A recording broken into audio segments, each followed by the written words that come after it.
I'd like to call this to order, the City Council. We have a lot of new business on the agenda tonight, so it might be a little lengthy meeting, but me and this new council is excited about getting a lot of things passed and a lot of things past us so we can move to the future. So we're all very excited about this being our first City Council meeting. So bear with us tonight.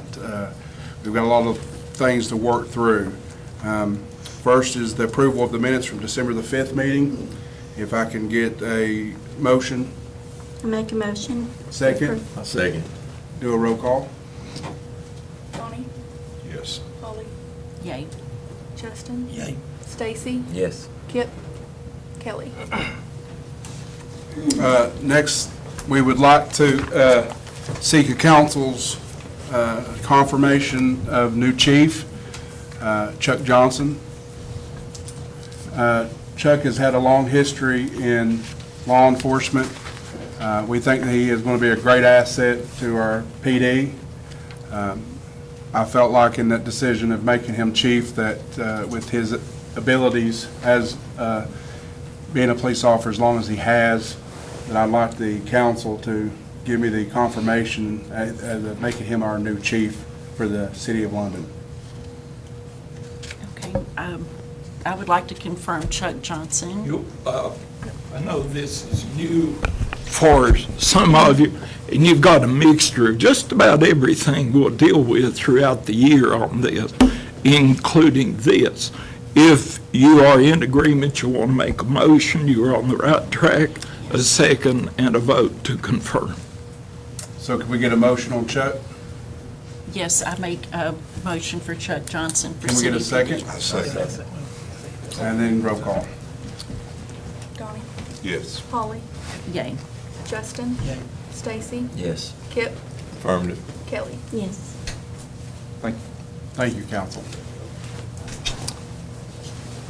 Next thing on the agenda tonight, we have the second reading of ordinance number 2022-16.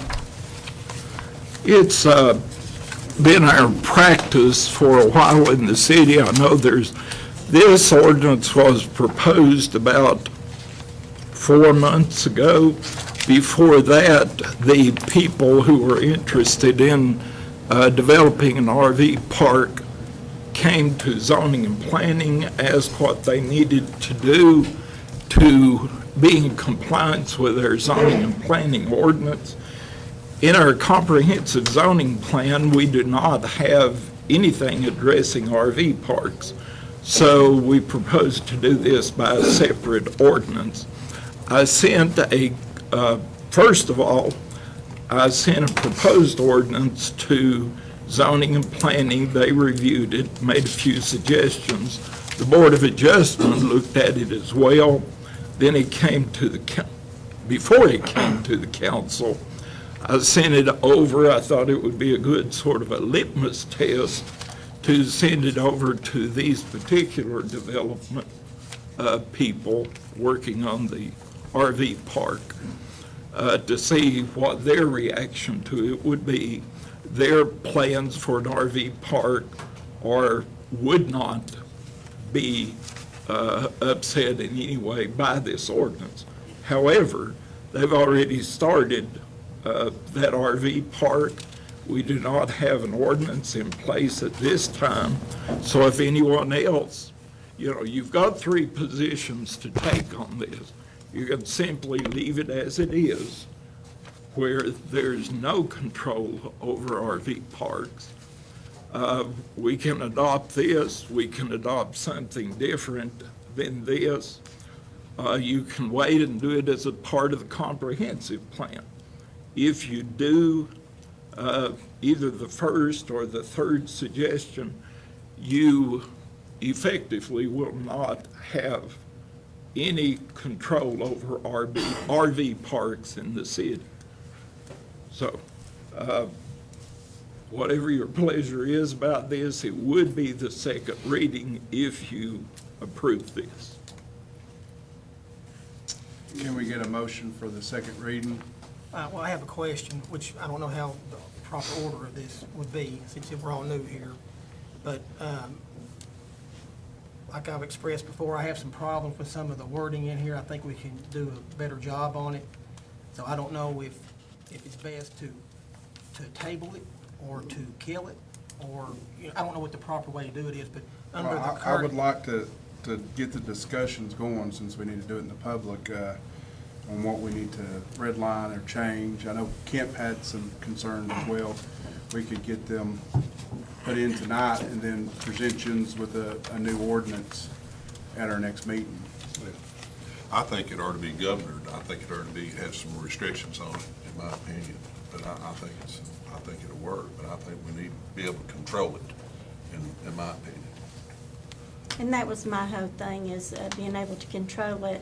I had mentioned in other meetings that we had spent so much time with the beautification of downtown, and just worried that something like this had come in, and heard from a lot of business people, actually, that, you know, the frontage, how that would look with the beautification we'd already done and stuff. So I wanted it kind of restricted to where we knew that it was going to be an asset to London, and it was going to look great. And it was, and I know Creekside has worked so hard on their property. It's beautiful down there. So that was my concern, is just making sure that they knew that we wanted it looking very nice, something nice.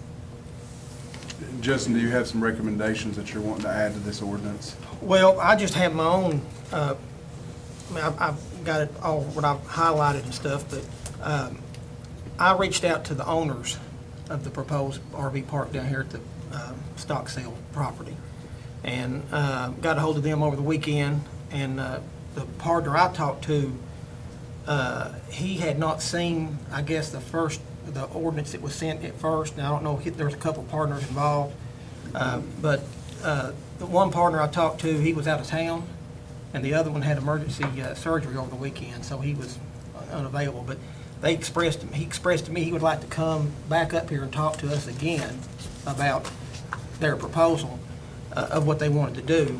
And I told him what I thought some of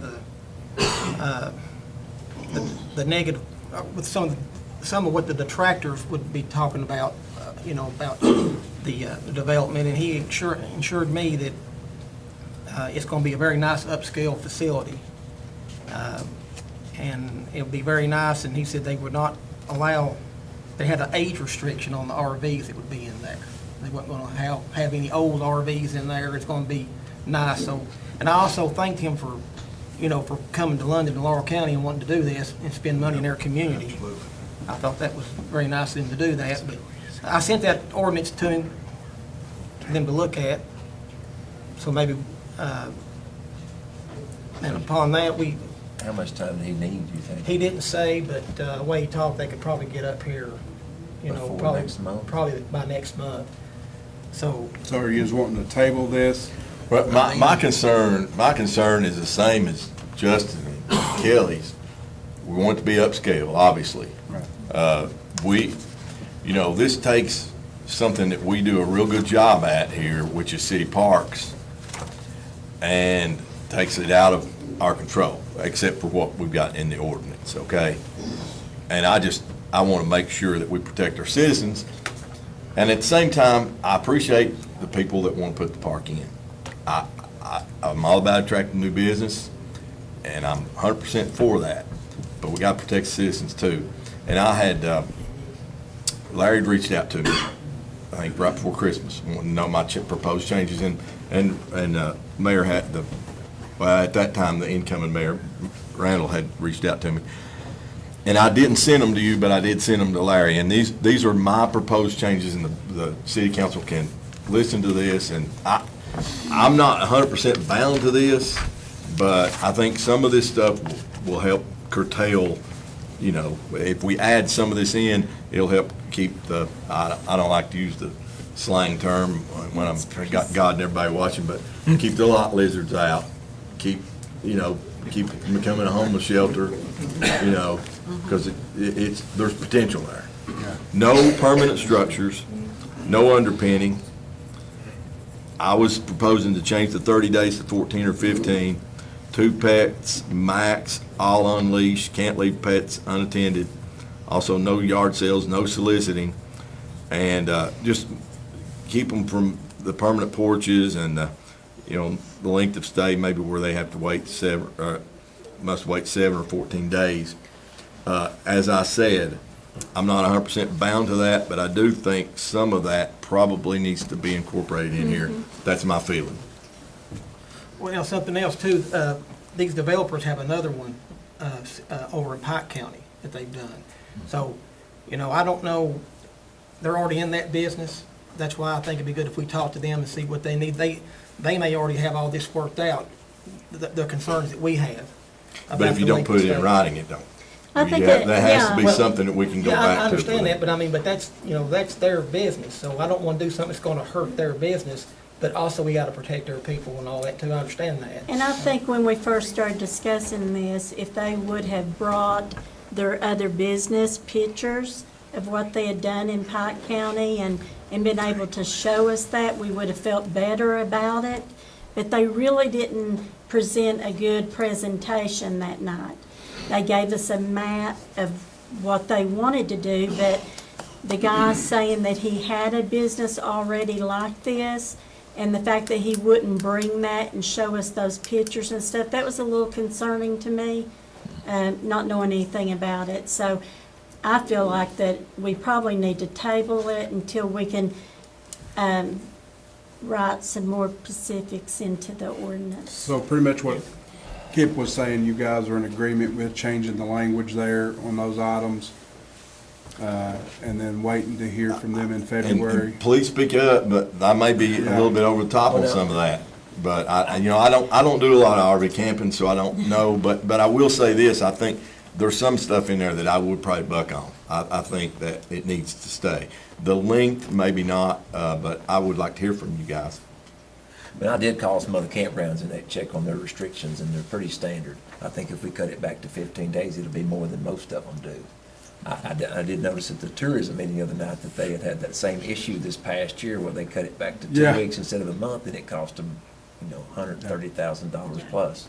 Or that's the estimate of what they Yes. thought they might have lost in revenue, so I wouldn't want. And I'm not opposed Right. to that. I don't. So The fact that they have to stay out of it 15 days is harsh enough. I guess. But you somebody might also- want if to that stay would here cover a month. that, I'm fine with that. You also want them to not stay so long that they set up house. The permanent structures, I think, is the biggest thing. Well, now, when I talked to him, he said it would be an upscale development. He said it's going to be about $100 a night just to camp there, just for the spot. So, That's nice. that's We pretty. need- So you're not going to get no junk trailers on $100 a night slip or spot there, I can tell you that. They're going to be pretty nice or they won't be there, I'm sure. In my opinion, but- We need to keep in mind that this ordinance is for any other campground that might come. So You it protect is citizens possible. by putting It's it not all in just writing, this though, one guys. person. And I trust what they say, don't get me wrong, but you protect the citizens by Yeah, making I sure agree. you got it in writing. Yeah, I understand, but of course, to me, I think the first one, like, since this will be the first one, it kind of needs to be written in a way that is good for them and maybe good for us too. And then if we have other problems later, we can always throw it out and change it. 100% for that. As we If go, it we works might- for everybody, that's better. Yeah, okay. But maybe we need to do just a little bit more research and find out what the standards are at other campgrounds. So And I just somebody- need a somebody motion to table this until the next meeting. Okay, Give me a motion to table. motion to table. I make a motion. Second, Second. roll call. Yes. Donnie? Holly? Yay. Justin? Yay. Stacy? Yes. Kip? Yay.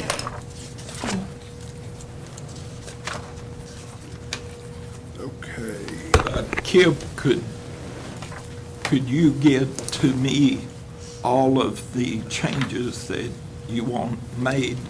And if anybody else has any changes, be sure and let me know about those, and I'll include them. Do I need to email them to you or just text them? Or how? Either way. Okay, I texted them to you already, but I'll text them to you again. Yes.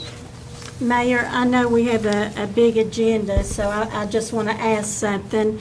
I would ask that we table the other ordinances except for H tonight due to the fact that I didn't have any documentation until I sat down here tonight, which I had requested, and didn't receive anything about the meeting. So I don't feel good about the 7 new ordinances that's been out there. Like I said, I think one of them's very simple on F, but as far as C, E, G, H, I, and J, all those ordinances, until we have adequate time to review and research the documentation concerning these ordinances, I would not feel good about even having a first reading on them. So I don't know how you all want to handle that, if you want to go by each one as we get to it.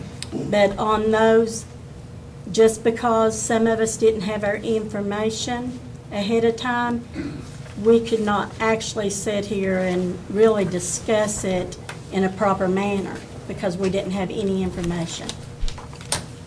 So I would make a motion that we table on those ordinances, Table all of them. all of them except F.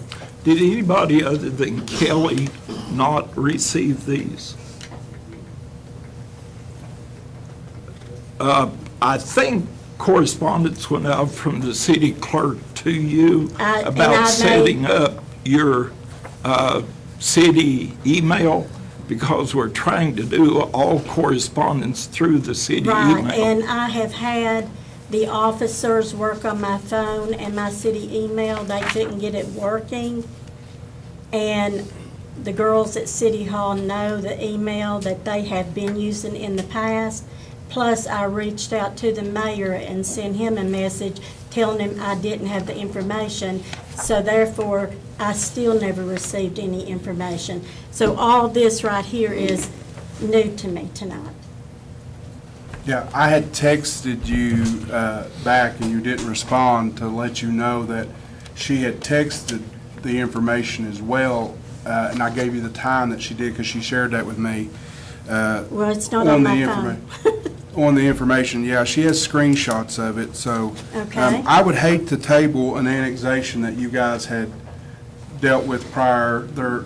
It's the Happy Express down here, that's one of the items on the agenda tonight. What letter That's is something that that? Jens prior had, Jens have been dealt with. That's going to be C. C is the annexation? The Well- CTA. Okay, and I'm aware of that annexation, so that would be fine to go ahead and hear that and hear and then- F, but the other ones I have no knowledge of. Can we just go through them one at a time and decide if we want to table them? Okay, Do them that Yeah, way? I mean, That- sure. that possible? Let's get through this Just take a annexation peek at one. them and then We do have a table it, just table resolution for this annexation that I need to get approval on. For some reason, it was on the December meeting, and that council did not approve it. I mean, they didn't take any action on it. I don't know why.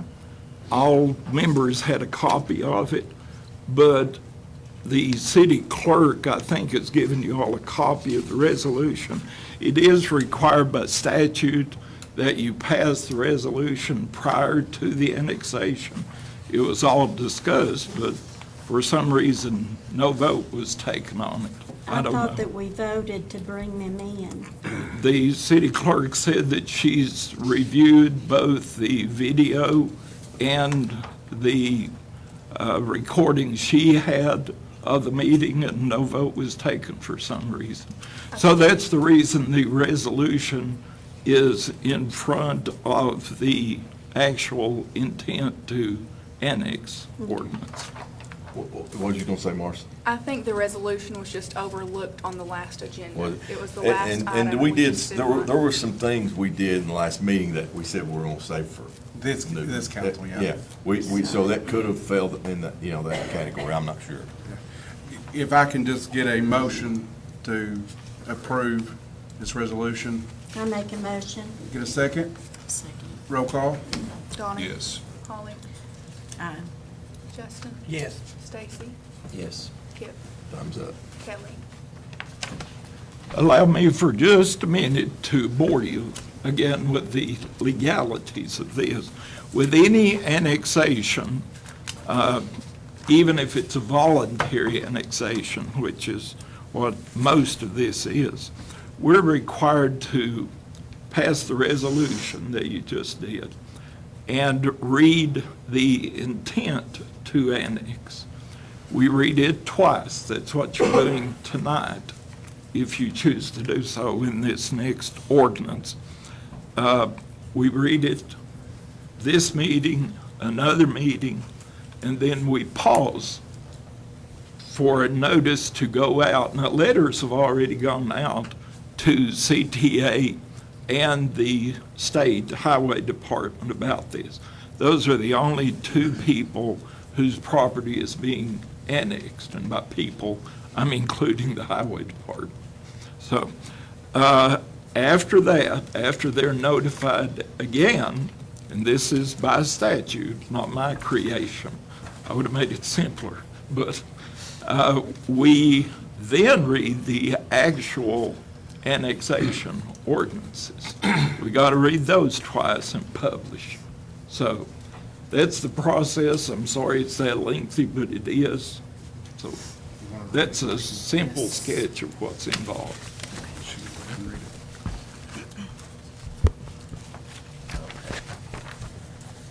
Commonwealth of Kentucky, City of London, ordinance number 2023-06, an ordinance of intent to annex an area of property in the right-of-way of Kentucky, State Route 25, and private property owned by the Commonwealth of Kentucky Department of Transportation and CTA LLC. Be it ordained by the City of London, Kentucky as follows. Whereas the City of London, Kentucky has, 1, determined that the area hereinafter described is desirable to be annexed, the same being in an unincorporated area accurately described below and accurately depicted on an annexation map prepared by Kentucky licensed surveyor dated January 2nd, 2023, which is incorporated herein by reference as Exhibit A and is adjacent and or contiguous to the pre-existing boundaries of the City of London, Kentucky as established by ordinance number 984. 2, the City Council finds that Tract 1 of property of the proposed annexation as depicted on the annexation map and more particularly described as referenced and is incorporated herein by reference in Exhibit B is an involuntary annexation and that such territory is in the right-of-way of State Route number 1006, commonly known as Old Whitley Road, and US 25, commonly known as South Laurel Road. The City Council has no knowledge of opposition by the Commonwealth of Kentucky of this right-of-way property or its other property therein, but must consider such annexations involuntary in the absence of written consent. 3, this matter is before the City Council of the City of London pursuant to a request by CTA LLC, a certain real property, Tract 2 of the description referenced, and is incorporated herein as referenced as Exhibit C below and of the annexation map, be annexed into the corporate city limits of the City of London, Kentucky. 4, the City Council finds that Tract 2, Exhibit C of this annexation is a voluntary annexation being considered at the November 7th council meeting, and requests an irrevocable written consent of the private property owner CTA LLC being the sole owner of the property described herein. 5, as evidenced by the annexation map and the description below, Tract 1 is adjacent and or contiguous to Tract 2 over approximately 128.7 feet. Both Tract 1 and Tract 2 are contiguous to the existing boundary of the City of London as established by City Ordinance 984. 6, the City Council, in compliance with KRS 81A.410 1B, finds the entire territory to be annexed by reason of population density, commercial, industrial, institutional, or governmental use of land, or subdivision of land, is urban in character or suitable for development for urban purposes without unreasonable delay. 7, the City Council, based on the annexation map, finds the private property territory owned by CTA LLC to be annexed is in an area of the intersection of US 25 and State 1006. 8, the City Council, based on the annexation map, finds no part of the territory to be annexed to be in an agricultural district as the term is used in KRS 262-850. The City Council, based on documents and correspondence of record, finds the territory proposed to be annexed has access to services of multiple utilities. The City Council, based on the annexation map and photographic evidence of records, finds there are no homes in the areas to be annexed. 11, the City Council, based on photographs of records, finds there is no electrical substation on the rights-of-way of US 25 South in the area to be annexed. 12, the City Council, based on aerial photographs of records, finds there are no residential homes in the area to be annexed. 13, the City Council, based on the annexation map and photographic evidence of record, finds that CTA LLC parcel adjoins and is contiguous to State US 25 Highway. 14, the City Council, based on the annexation map and photographic evidence of record, finds there are commercial business both within and operating on properties both on and in the vicinity of the territory to be annexed. 15, the City Council, based on the annexation map and photographic evidence of records, finds there are numerous businesses and commercial properties adjacent to US 25 and 1006 in the vicinity of the territory proposed to be annexed, but that those properties are already a part of the city limits of the City of London, all evidencing urban character of development in the vicinity. 16, the City Council has reviewed a non-binding preliminary map prepared by Kentucky Surveys, Inc. reflecting the above. 17, the City Council further finds that all of the foregoing adjudicated facts support annexation of the subject territory and being in compliance with KRS 81A 410 subsection 1 as being urban in character or suitable for urban development purposes without unreasonable delay.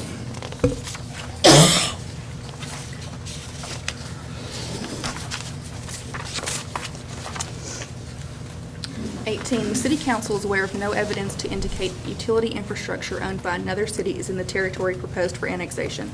19, this property is not in any other boundary of an incorporated city. All of these findings are in keeping with KRS 81A 410 and KRS 81A 412 and other applicable Kentucky law. For such reasons, be it ordained by the City of London as follows.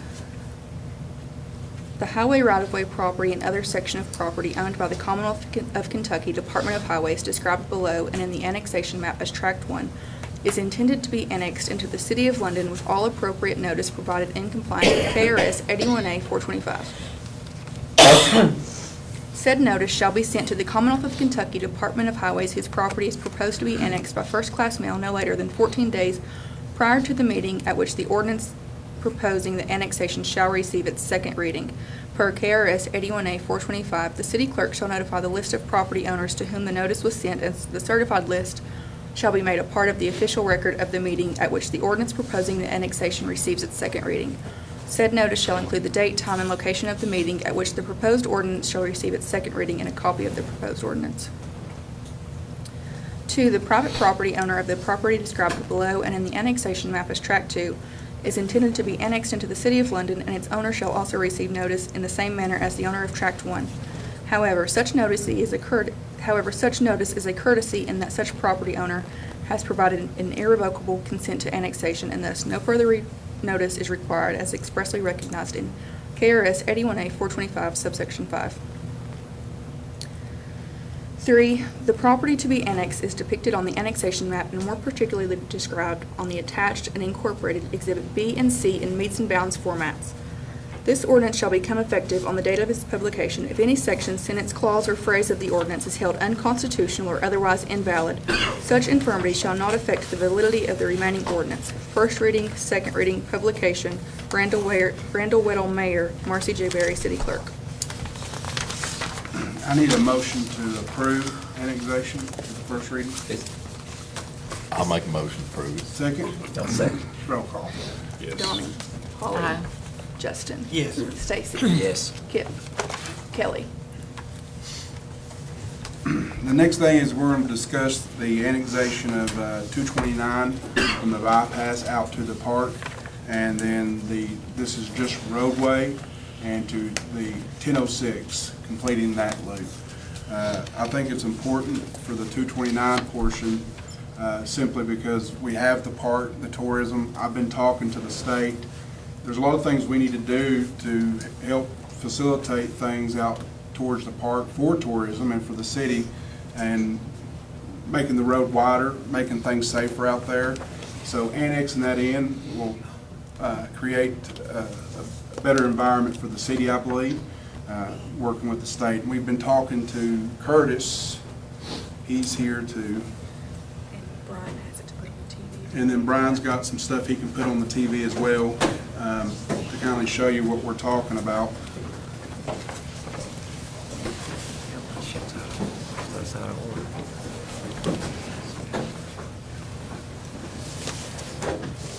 So we know tourism has been talking about doing a lot of things out the park, so I think as a city and us partnering with tourism and working together, how do we make 229 better for traffic response going out there? Annexing that in will not only give the shop owners out that way the ability to come into the city, but we can also work more effectively with the state about the issues that we face on that roadway. So that's where this discussion is leading to. How do we make that road better for the traffic response, for the more events that they're holding out there? I know I've heard discussions over the past year that they've had about different things that they're wanting to do out there. So I would like to be proactive in taking that into the city and help facilitate that burden with them. And then the 1006 portion of it, we are all the way around the airport anyway. We've been talking to a lot of the people that live down in that area that want to come into the city. This is, again, just roadway. It will give them the ability to be able to be annexed in if they wish to be.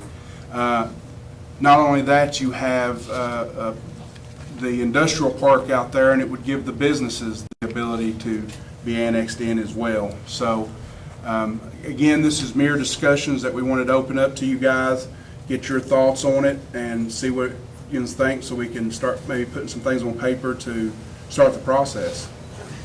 Now, are the blue lines of boundary? That's the what we want boundary? to annex. And anybody joining that boundary will have the option to annex in? Yes, yes, as sir. Like in Yes, Corbin? sir. I guess if anybody touches the road. That is it's right correct. on either The side. of the white road. line or whatever it is? Yes, sir. So any properties that would touch those lines would be able to come into the city limits. And going out 229, the same thing. You have, you know, some gas stations out there and just different businesses. If they want to be annexed in, they would have that ability. So completing that track, if you look at the Levi Jackson and just that whole area right there, that's all city limits. We've got a huge gap in between us and that. So, you know, growing the city is what we want to do, and this gives people the ability to do so. So, and that's what we're all looking to do, is to grow the city, and again, help tourism in any way we can to make that road safer. When you get up to some of them entrances, you know, we can have a louder voice with the state saying, hey, we need help here to widen this road. I think you've all driven that road. It's pretty hazardous. And then coming out of the fairgrounds is even more hazardous. So us partnering with our tourism guys is very important to me. So, and this would help that. That blue line to the right, is that 229? Yes, sir. So that's 229. So it would be everything, we're thinking about everything inside or just the road? Just the roadways. Just the road, okay. And then giving the ability to residential people or business owners to be able to be annexed in at their request. How about on 1006? Are you talking about the part of 1006 across Brian, from the can you park zoom in on entrance? 1006 anymore? So if you look, it's coming across from 25. It's just completing that entire loop. That goes over to where Sublime School is. Yes, sir. Right in that area. Uh-huh. So it's really just completing that entire line right there, because again, we have several different people that says they would like to come in the city. It gives them the option. Plus, we're right against the industrial park out there that Paula has put together. So there's a lot of, again, it goes back to growth. Extending our arms out to where we can allow people or businesses to be annexed into our city. So inside that smaller one on the left, where you're saying you're closing that in, but the people inside that circle, they won't be in the city? No, so anywhere I see you a see the couple white, streets that is there. not city limits, but it gives them the ability to be annexed in. No, he's talking about inside the circle. It looks like- Not outside the circle. In that triangle to the left, like it creates a little pocket that would be Yeah, in that's the not city. city limits. Yeah. It's just the roadway. Now, what's the green on the roadway part? I don't know what that, Curtis? I think it was something, maybe email or something, it should have been blue. oh, okay, I didn't know. Okay. Yeah, sorry, I just didn't know what that was. That's Paula's offices. We were excluding that. There you go, your eye doctor, man. You see good. He does. I You hadn't picked up on I hadn't that. noticed it till now. You know, as far as the fairgrounds out there, we need better access to that because it Absolutely. limits what we are able to do with that property out there. There could be, it's a big enough piece of ground where there could be a lot more done with it, but access is extremely limited, so. Absolutely. I mean, And, the you know, city police are already going there. You're already out there. Right, and you They're know, going- they're traveling again, that road, we've that got part. access to it from 25. We might as well go ahead and take in the 229 portion. And the real plan is creating a better environment. We've got a really good thing going out there. STAR and the Tourism Commission they're doing a beautiful job in creating a good environment. We need to help. So this is where our job comes in. They can't do this, we can. So how do we make this, partner with the state to make that a safer road and make it safer for the events that they hold out there? What do you need from us on this, Mayor? Is this on top of the annexation we're already working on, Larry? We're going out 192? No, no, this would be a total So separate. would we, is this something you'd want to move on before we finish Well, a lot of talking the about work was that? already done. We would just want to move forward on finishing up the surveys and getting that finished. Can we use the surveys that were done on for 1006 2 or Curtis? 3 years ago? Yeah, yeah. So we won't have to double pay for that? So you guys in the prior council had done a lot, so we found that laying on the books, and there's some other little pockets where we've already spent some money. I just want to close the gaps and again, create growth in the city, so. Well, we need a motion. Yes, we didn't want to do anything, shouldn't do anything on this until you all had an idea of what was being proposed and being a part of it. So if you want me to move forward on this with Curtis, we will have basically the same sort of process that we just went through with CTA. So just a motion to move forward with Make that this. motion. Second? I second. Roll call. Donnie? Yes. Holly? Aye. Justin? Aye. Tracy? Aye. Kip? The next ordinance that's on the agenda tonight is the ordinance for the London Utility Commission. It's SPGE. We're required by state to create an ordinance regarding that SPGE, and this is something that we need to get finalized, and the Tourism Commission will have one too. We just couldn't get it prepared for this agenda. But it's just recognizing them as an SPGE. Marcia, you want to read the ordinance? Yes. Is there more for discussion? Do you guys want to discuss this?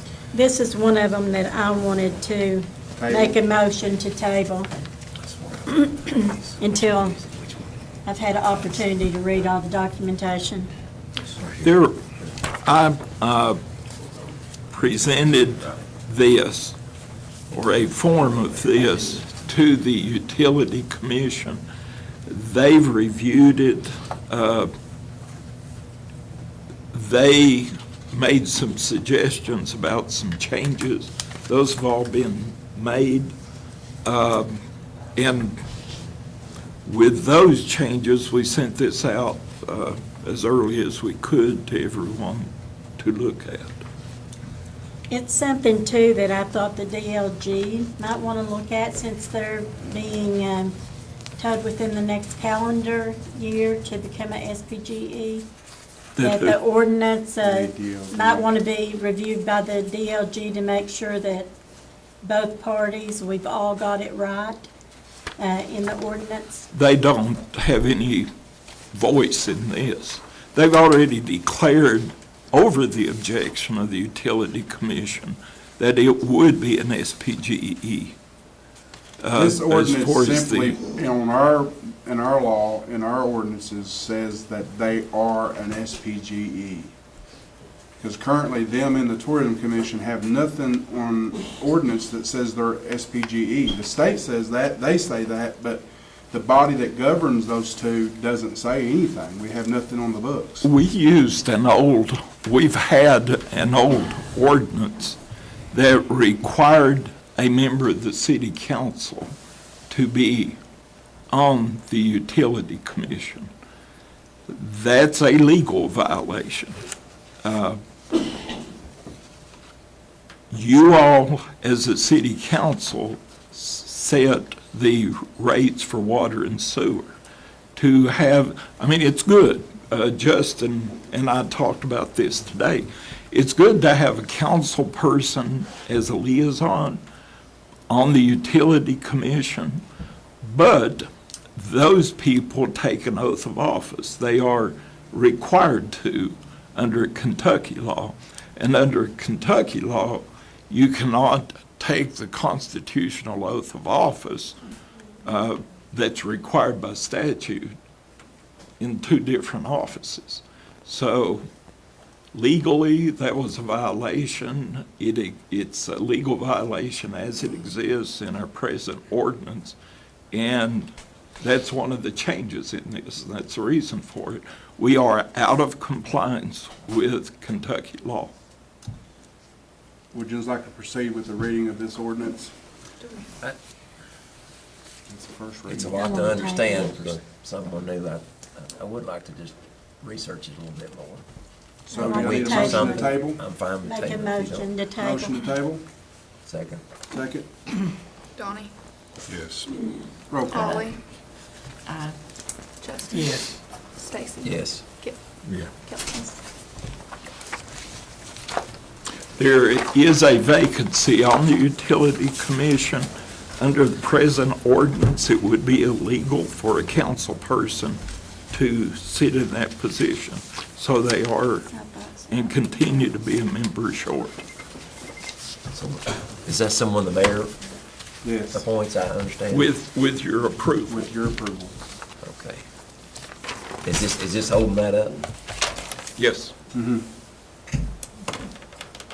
So we need to look into it then. Okay, soon. Can we have a special called Yep. meeting? If you guys maybe want to. within the Anytime. next I few recommend weeks, so we can, You can do instead that of waiting anytime you want to. a whole Yeah. month? Can we, you want to wait a couple of days before we set the meeting, or do you want to? Well, I think we Yeah, need, that would- Kelly, since she has hard copies of all the ordinances now, How long you need? how long she's going to need to, how Is long will next you need month to too long? digest this right here?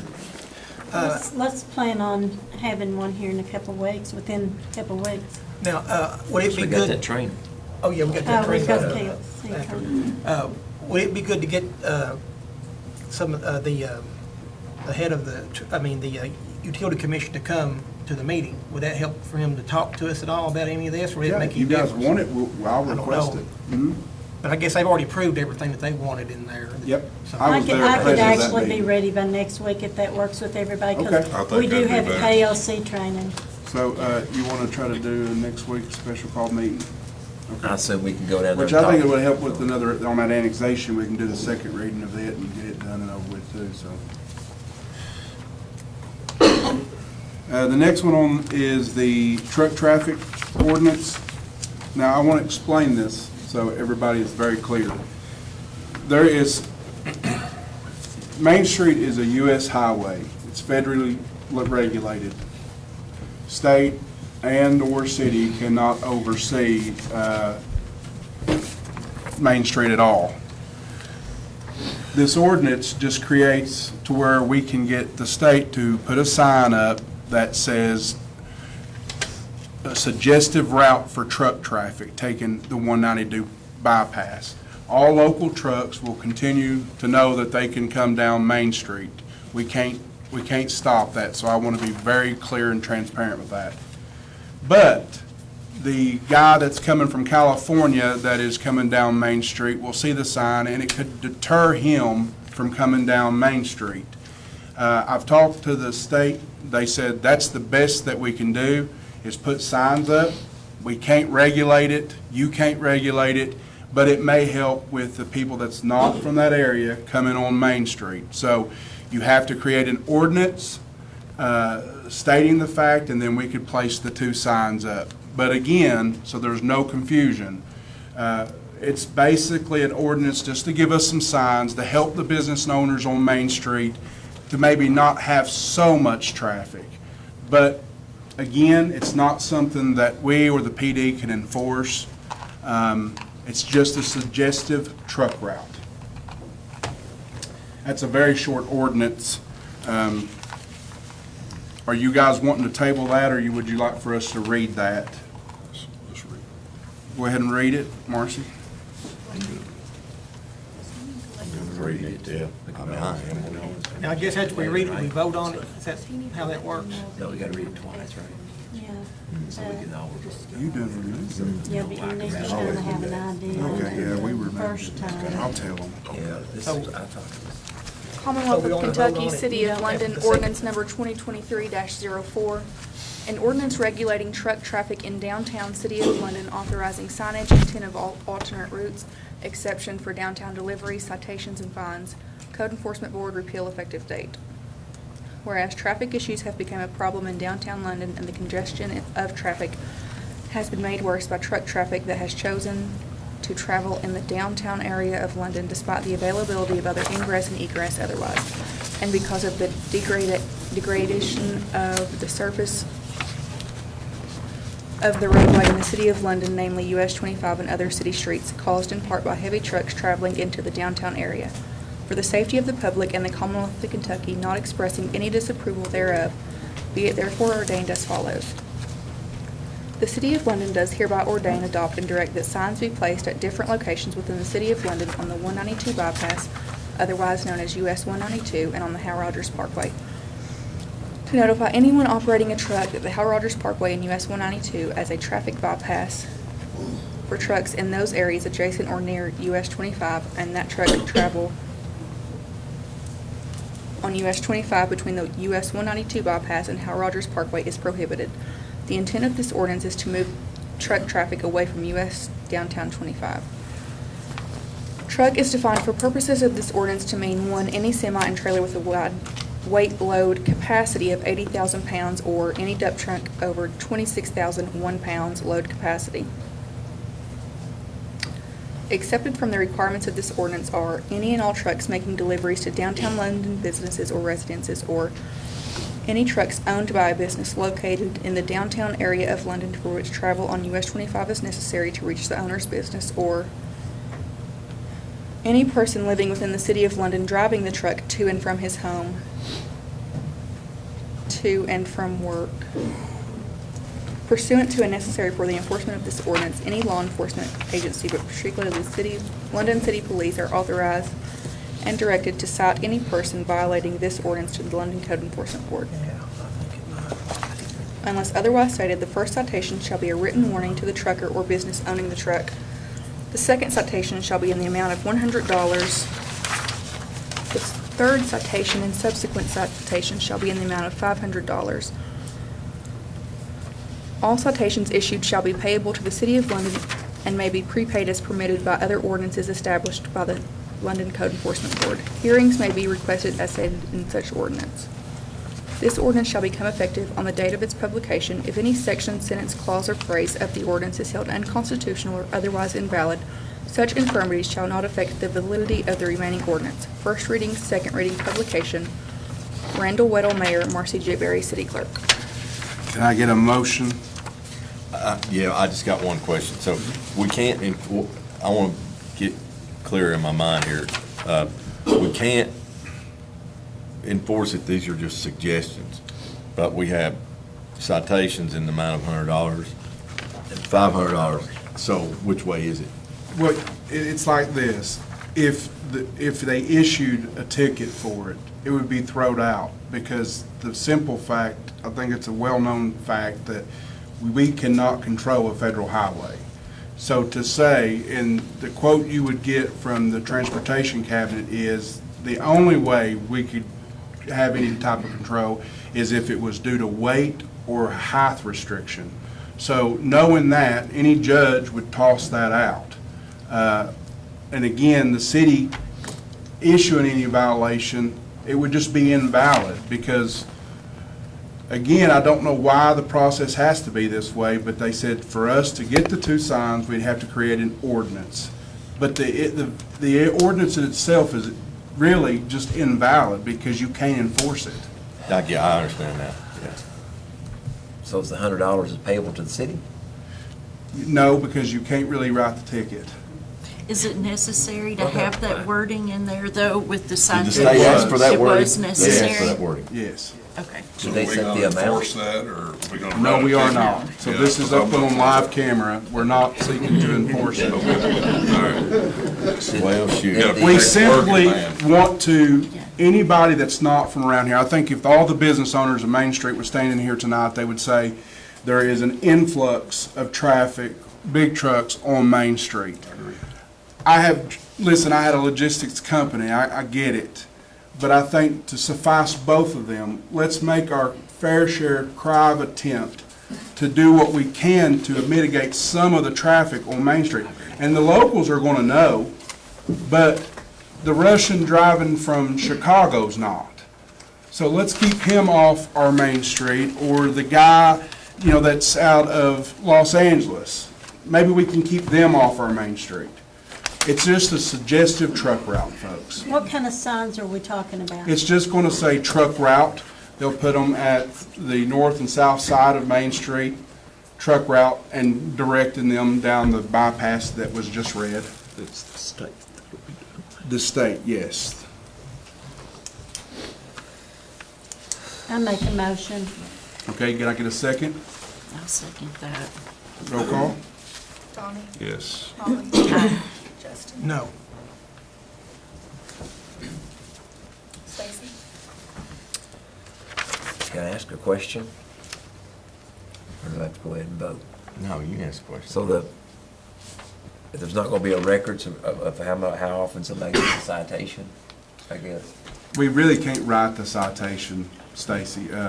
This is something that, once you guys approve it, we'll issue to the state showing that we've created an ordinance, and they'll give us 2 signs. Was the amount set recommended by the state, or is that just something we did?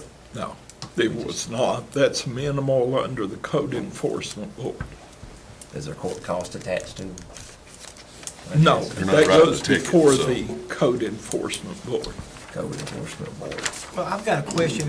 Is that the only way to get those signs, is to go through this process? Can we put well, I guess that's a state highway, so they have to approve whatever goes on that right of way, I guess.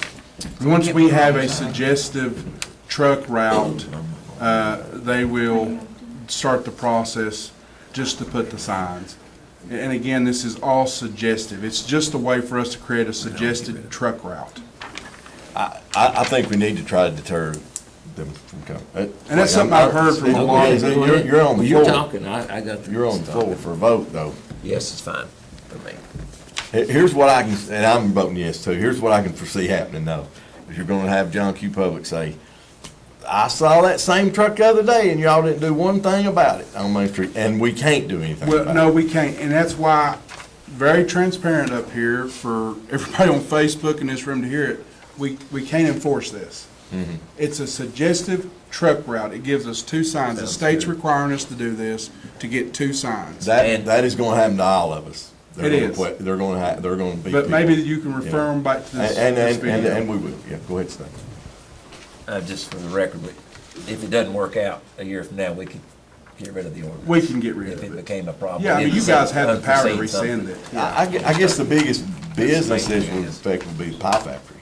And, Well, they, I mean, But they'd already covered, yeah. No, they're covered in I this. mean, my trucks come down Main Street every day. I mean, that's how we go, hauling gravel and stuff and dirt, that's how we go. So, but, I mean, I understand there's congestion, but I very seldom is it the truck's fault of any kind of accident. Most of the time it's somebody else. But still, I understand. we get Kelly. complaints, I mean, not about I your know. trucks, but, I know. yeah. Did she vote? Kip, She made the Kip, you're motion. yes? Yeah, yeah. Kelly? All right.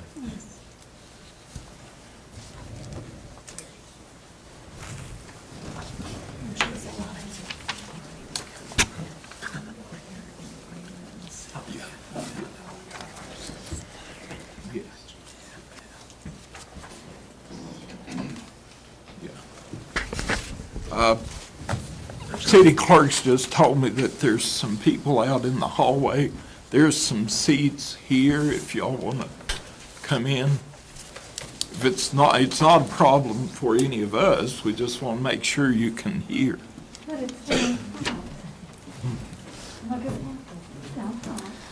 The next one on there is the ordinance that we have is the reasonable compensation for the city attorney, the ordinance number 2023-02, which would be repealing his salary. I make a motion that we table this one, this ordinance, till we've had time to talk and review. Anybody second her motion?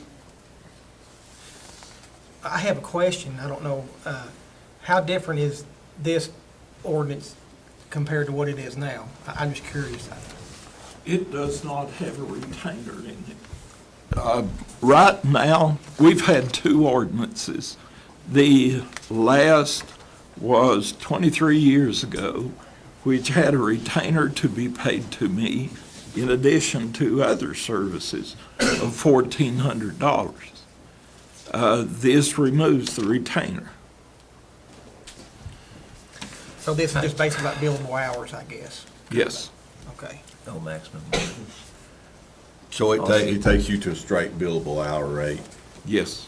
and the 1,400 And no goes retainer. away. I think I'd like to look into it some more. Yeah. I'll second that motion for tabling. Okay, roll call. Donnie?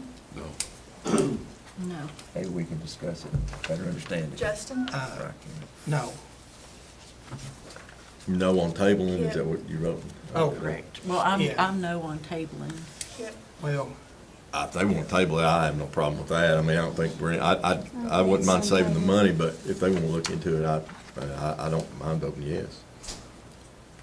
So there's a split. How many's the yes to table? yes, the table? Yes. There's three. I think, was it just me? Marcy, Wait a minute, I can't what do remember you which way. have? That was a question. I can't remember. It I have was, Donnie as I didn't no. hear the votes. I have Donnie as no, Holly is no, Justin is no, Stacy yes, Kip yes, Kelly yes. To To table table it. it, right? Yes, to table it. Okay, do you understand now, Justin? Yeah. Okay. I didn't hear the votes. I'm sorry. I'll break the tie. Yes. My vote is to not table it.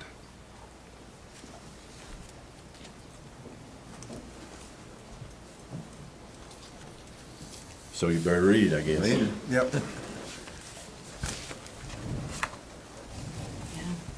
I'll get ready.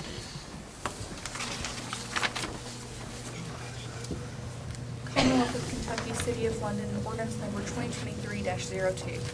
An ordinance establishing the reasonable compensation of city attorney, no retainer or salary, budget requirement, no restriction on hiring outside counsel, and repealing other ordinances. Whereas the London City Attorney's compensation was revised in Ordinance 982 approximately 23 years ago. And whereas the city attorney has an increasing number of responsibilities because the City of London has grown tremendously during that time, and because the duties and responsibilities of the city of attorney have increased, and because the city council and mayor desire to comply with Kentucky law, this ordinance establishes the compensation for performing the duties and responsibilities of the city attorney. Therefore, be it ordained as follows. 1, the city attorney shall not be paid a retainer or a basic salary, but shall be compensated at a rate for the number of hours actually worked and/or reasonably expended at a reasonable hourly rate. The reasonable hourly rate shall be established by the mayor of the City of London and shall be based on the attorney's billing practices, the attorney's skills, experience, and reputation, and the prevailing market rates in the legal community. 2, such reasonable compensation shall be for, but is not limited to, the preparation of city ordinances, all city contracts, and the review thereof, responding to open record requests for all city departments, any necessary communications related to annexations, attending regular meetings of the City of London Zoning Board of Adjustment, and providing necessary legal services to those agencies and other city agencies when requested by the mayor, advisory services to the mayor and council, and at the pleasure of the mayor, attending city meetings and trainings for city and zoning and planning, training, and educational services provided by the Kentucky League of Cities, legal research, brief writing, correspondence on behalf of the city, representation on behalf of the city in court when necessary or directed by the mayor and/or council, preparation of letters, working with other departments of the city when directed to do so by the mayor, and any other duties and responsibilities that may be assigned to the city attorney by the mayor or council. The city attorney shall submit a budget to the mayor for consideration by the mayor to the city council for budgeting purposes and for any publications, supplies, or other materials needed in the performance of fulfilling the duties and responsibilities as city attorney. Nothing contained in this ordinance shall prohibit or restrict the employment by contract or otherwise of an additional attorney or attorneys by and through the city's insurer or as may be otherwise authorized by Kentucky law or in the event of conflicts of interest. 5, this ordinance shall become effective on the date of its publication if any section, sentence, clause, or phrase of the ordinance is held unconstitutional or otherwise invalid. Such infirmity shall not affect the validity of the remaining ordinance. First reading, second reading, publication. Randall Weddle, Mayor. Marcy J. Berry, City Clerk. I need a motion for the first reading, to approve the first reading. I make a motion. Second, Second. roll call. Holly. Aye. Justin. Yes. Now, what are we voting on right now? We're voting. Just approving the first reading. Approving the reading, yes. Okay. Kip. Yes. A Kelly. pass. Are you recusing? Huh? Are you recusing? Oh, yes. So, are we finished with that one? Or Yes. Talk about it. Okay, just so y'all will know, because this may come up in the future, Kelly, you were probably abstaining. Abstaining, yes. Yeah, and abstention is counted with a majority vote, so you will know. And that may help you all, everybody on other issues. Okay, the next thing we have on the agenda is the first reading of ordinance number 2023. This ordinance was the Development Board and the appointments for budget authorizing and grant writer. This right here, we've been talking to the county, so we're wanting to work with them on getting a grant writer, so we split the salary with them. This is something that we're still in talks with. But we want to go ahead, and this board would also work with all the businesses in the city of London. We want to ensure that all the businesses are having the assistance they need and help with small budget, small business grants. And so this is something that I talked about on my campaign, is creating an environment where all businesses have a voice to the council and in the city itself. So we felt like it was best that we create this as an ordinance, because we are going to put the grant writer in this portion with the county if they decide to do that. So, Marcy, Commonwealth of Kentucky, City of London, ordinance number 2023-05. An ordinance creating the London Business Development Board, purpose, appointments, budget authorization, grant writer authorization, and effective date.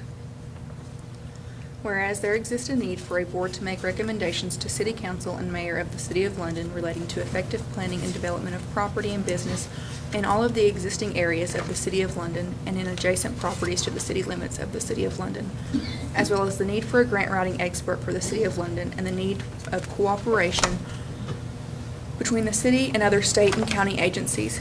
Be it therefore ordained as follows. 1, a board be and is hereby created to be known as the City of London Business Development Board. The purpose of this board is to attract business to the City of London and in areas adjacent thereto, including but not limited to recommending the use of financial resources of the city for the purpose of attracting business to the City of London and adjacent areas. The mayor of the City of London may employ or contract with a person qualified to apply for grants on behalf of the city for the purpose of business development in the city and adjacent areas in Laurel County. Such employment or contract with a person to apply for grants on behalf of the city may be in conjunction with other county or state agencies or offices. Any such employment or contract shall be made, entered into, and signed by the mayor, who shall thereafter inform the city council. Such person shall work with and assist the board in attracting business to the city and adjacent areas. 4, the City Council of the City of London shall appropriate funds to the operation and expenses of the board and the grant writer. 5, members of the board shall be appointed by the mayor with the approval of the City Council. 6, the members shall be over 21 years of age and shall be persons with business experience backgrounds. No person serving on the board shall have been convicted of any felony in the Commonwealth or any other state or federal court.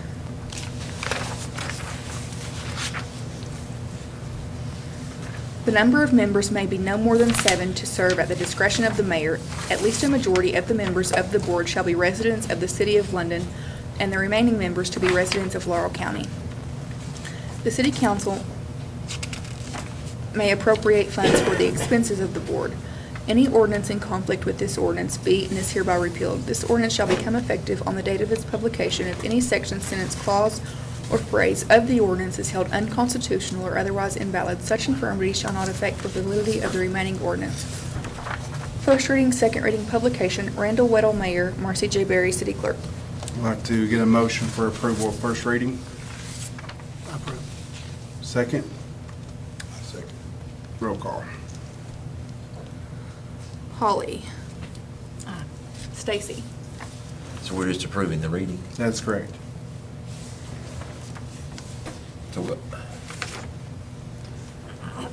Okay, so after the second reading, we'll take a vote as to whether to approve it or not? Can it be changed and altered between the first reading and second reading Sure. and discussed? Yes. So I'll approve the first reading then. Kip. It's a no from me. Kelly. Does this in any way conflict with our area development? It does not affect, if you're asking Paula, no. Yes. The industrial board, no. This is, so the city, you know, Stacy's no longer with the PD, so there's freeing up some funds there. This is all about creating an environment.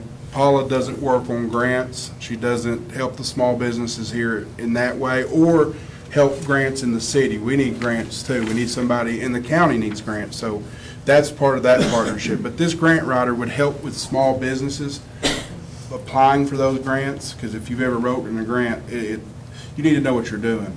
So having someone that is helping with those individuals is very important. It's not replacing or repealing the industrial board. Why do we need a board to hire a grant writer? We don't need a board to hire a grant writer, but you're giving them access, the business owners, to have their own individual space is important, because if you own a business here, you need a voice in the city, correct? That's what this board will do. They come before you, just like the other things, the advisory boards that we're going to be talking about tonight, and they have a voice. But they also have a grant writer. There's a lot of businesses in this city that they don't know how to write a grant. They don't know how to obtain that grant. And let me tell you something, folks, there's billions of dollars laying out there that if you know what you're doing, could help these businesses here. Not just the businesses, but our city. So that was the ideal of this board. We'll interrupt your No, vote. go ahead. Are one of the board members going to be a grant writer? Or are they just going to be unpaid members? The grant writer would be co-funded from us, just like we did with Stacy. She retired, and the county. So that's the ideal behind that. You've talked to the county, what you say you've talked to the county, who, Judge Westerfield, who So we you talked the to, county? no, we talked to Jackie. Hopefully, next coming week, we can get a meeting with Judge Westerfield to sit down with him, get his thoughts on it. Again, we already had a position there that we were co-sharing funds with. That position's no longer there. We hope that we can continue that relationship, but just in a grant writing form. Now, to make sure I understand, this will be a full-time position for somebody that will be writing grants on behalf of the city and the county. That is right. Plus any additional Business business owners, owner that correct. needs some help. That is correct. In the city. And we would hire somebody that is knowledgeable in grant writing, not just somebody that would say, hey, I wanted that job to write grants. You need somebody that knows that stuff and know it well. But why can't the grant writer work in conjunction with the board that we presently already have? Because they do a fine job. What board? The Industrial Authority Direction Board. Well, Sit down. because again, not unless I'm mistaken, the industrial board doesn't do grants. Currently, do you, Paula? Summer Valley has Right. grants. Yeah, but so Cumberland and Alley VAT is great, and they do a lot of good, but they cover an entire region. We need somebody that's just gonna be focused on this city. And so when they get funds, they spread it out across the region to be fair. We need someone that's just working with the business. I have no problem with the grant writer. Yeah. My question, though, was why can't the grant writer be hired and work with the industrial authority board that we presently have instead of establishing a brand-new one for just the city? Good question. That's, That's definitely something that's possible, but I think it's important too to have a board that is just solely for the city of London. Why are 3 of them from the county? What's that? Is that a state law? Because, well, no, because again, they're writing grants for the county, so the county does need representation there. I just think we need to talk to, talk a little bit more about this. And Yeah, it's kind of, it's, yeah, I think for You now, I want want to to- change my vote to no on this. Okay. For now, unless you want to table it and discuss it later. Where are you at, Kip? Kelly? yeah, I'm a no for now, yeah. Kelly? I'm a I'm not no. changing. I'm not changing. We got 3 yeses and no. 3 yeses and 3 noes. I'll break the time and say yes.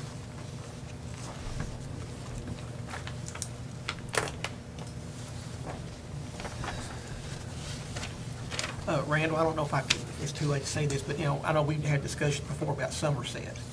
And would you elaborate on that a little bit to give Yeah, so, we miss a lot of opportunity as a community to be able to obtain grants. If you look at Somerset and their growth, they didn't do this by a booming economics because of just businesses. They had a source to grants. And grants we don't have the money in this city to go out and fix all your roads. We would be lying as sitting up here, any council member or the mayor, to say that we can fix sidewalks. The money's just not in the city. How do I do that? How do I make it a better environment, and how does the council make it a better environment like Somerset has done? It's through the grants, and we need someone that is solely focused on grant writing and for the businesses and for the city and even for the county. That's how we begin to fix our road issues, our sidewalk issues, and the small businesses that are struggling. So many people has reached out to me saying, is there a grant for this? Is there a grant for that? There's so many grants that I can't even keep up with them all. But having somebody in place that business owners can call that would have that answer is impertinent. But also it makes a nice attraction to our city to know that they can call a department or a board up and that they're going to help with the means of how to survive as a small business.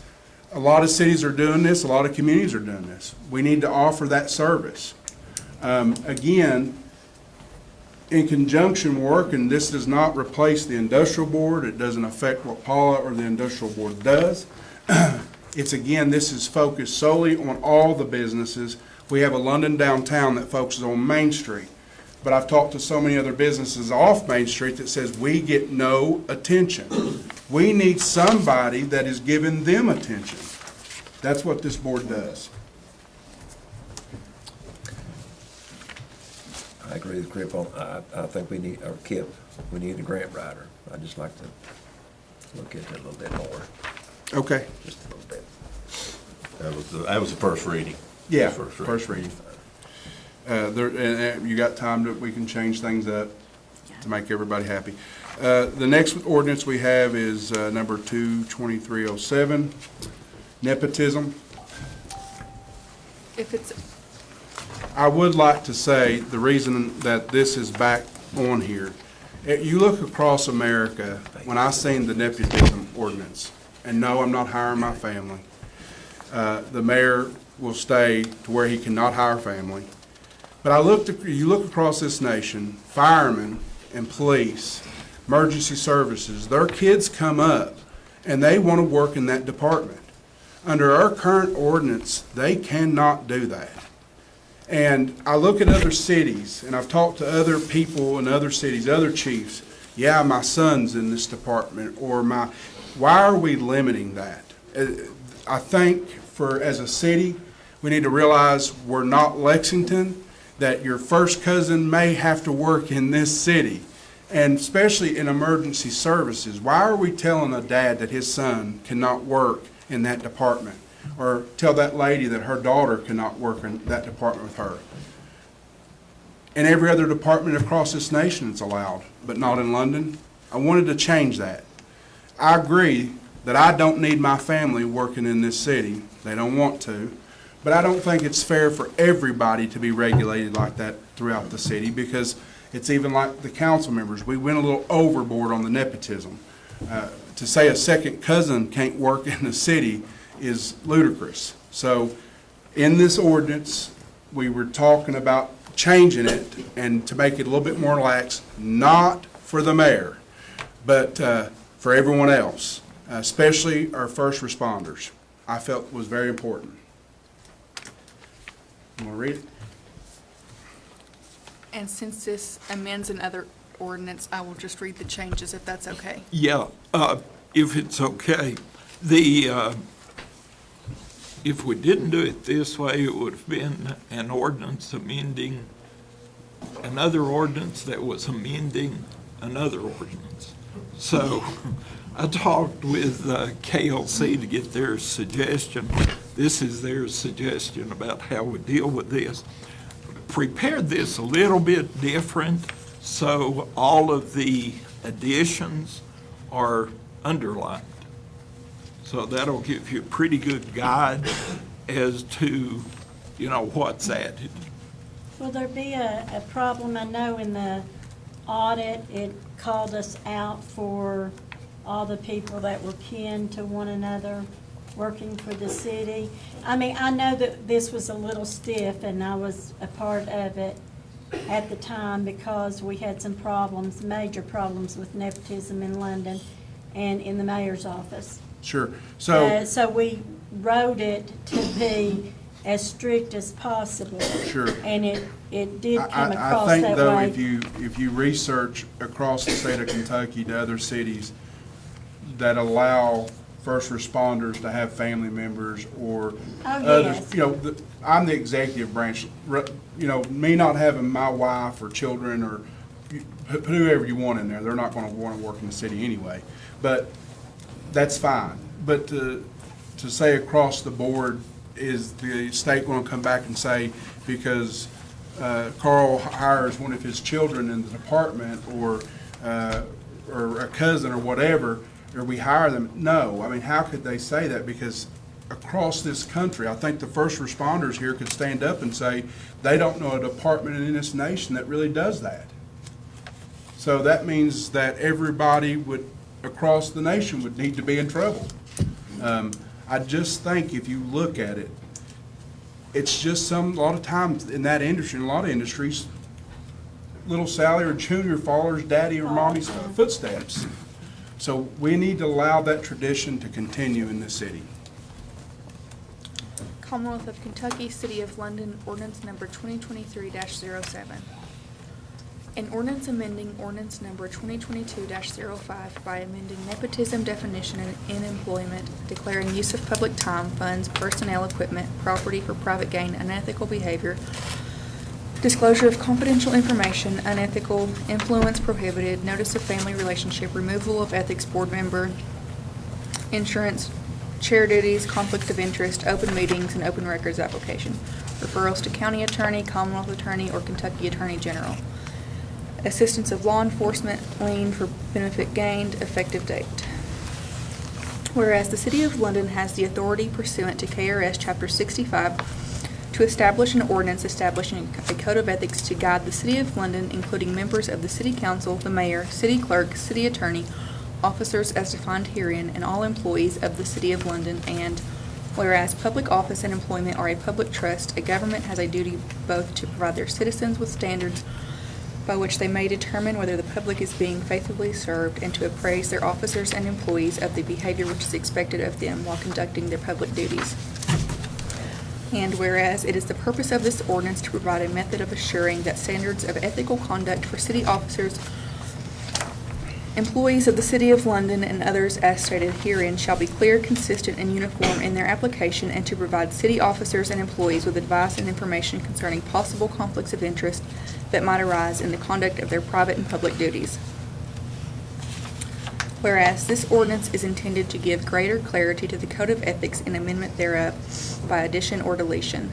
We have realized a failure in the previous ordinance to consider a practical social fact that many children follow their parents' footsteps and vocation in life. This often occurs in police and fire employees' families. While nepotism may arise in these situations, we have taken care in this ordinance to allow employment of family members and employees' families, but at the same time prevent nepotism. We are also adding standards of conduct expected of city officers and city employees, including commissions and boards members. For all of the reasons herein, be it ordained by the City of London, Kentucky as follows.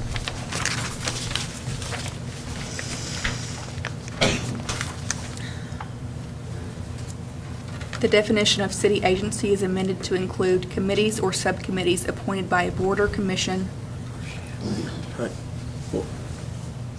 Yeah, well, you got a lot of, where's she at on here, over here, so where are you at? I was on Page page 2. 1, and for all of these and other reasons, be it therefore ordained by the City of London, Kentucky as follows, Section 1 definitions. Well, she was only reading the changes. If What's that's- underlined is all I'm reading.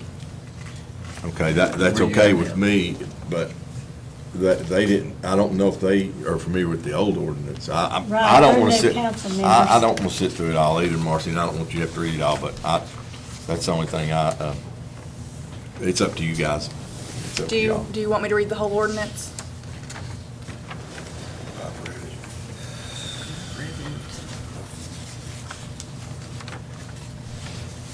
I think Are we meeting again next week? I think everybody but Kelly had indicated that they had read it. You're familiar with the old ordinance. Yeah, what does this, summarize? The summary, I mean, it's the same with the exception of these underlined sections. I will continue with the changes.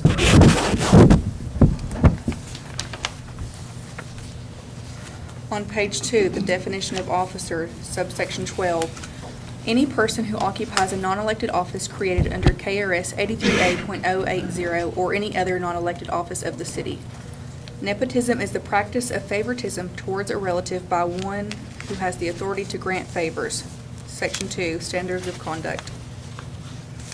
B, no city officer or employee shall practice nepotism as defined in this ordinance or otherwise, or attempt to use their official position to secure unwarranted privileges or advantage for themselves or a family member. C, no employee or officer shall use any public time, funds, personnel, equipment, or other personal or real property for his or her private gain or for the private gain of any other person, except to the extent such are lawfully available to the public. D, no officer or employee shall use or disclose confidential information by which law or policy is not available to the public concerning the property, governing operations, policies, or affairs of the city, except as required by state or federal law or by court order or lawful subpoena. Nor shall such officer or employee use or disclose confidential information acquired in his or her office or employment capacity to advance the financial or personal interest of himself, herself, or any other person. Information shall be deemed confidential if it is not subject to disclosure in accordance with the Kentucky Open Records Act.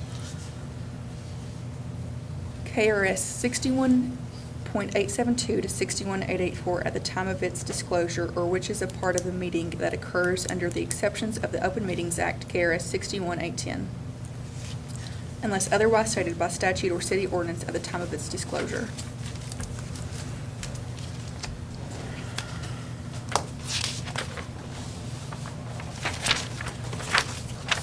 Page 5, nepotism. A, no city officer or employee shall hire his or her spouse, former spouse, or any other person living or residing in his or her household or any other person claimed by the officer, employee, or spouse as a dependent for tax purposes to any position of employment with the city. Except for the limitations of the preceding statement, nothing contained in this ordinance shall prevent or prohibit other family members of a city officer or employee from holding a position of employment or a non-elected city office. B, however, no officer or employee shall otherwise exercise any authority or influence or attempt to influence his or her family member's advancement in employment by way of promotion or transfer, nor attempt to gain an advantage for his or her family member's ability to contract with the city or influence the performance of a family member's contract with the city.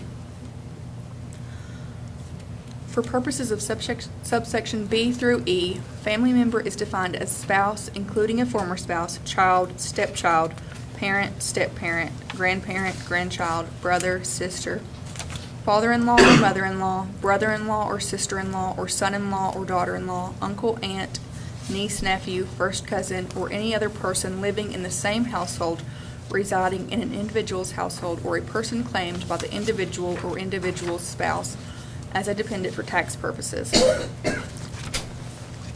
C, inherent in the preceding paragraphs, A through E, is the recognition that the mayor of the City of London must approve all employment, advancements, promotions, and transfers in the city, but must have knowledge of family relationships addressed in this ordinance. D, any present officer or employee whose family member has applied for employment or advancement or promotion in employment shall notify the mayor at the time of the application for employment, advancement, or promotion of his or her family member's application. Any applicant for employment or appointed position shall also notify the mayor in writing that his or her family member is presently employed by the city. E, no city officer or employee shall have direct supervisory authority over any family member in the same department of employment. This does not prevent two family members from being employed in the same department, but does not allow a family member to directly supervise another family member's job performance.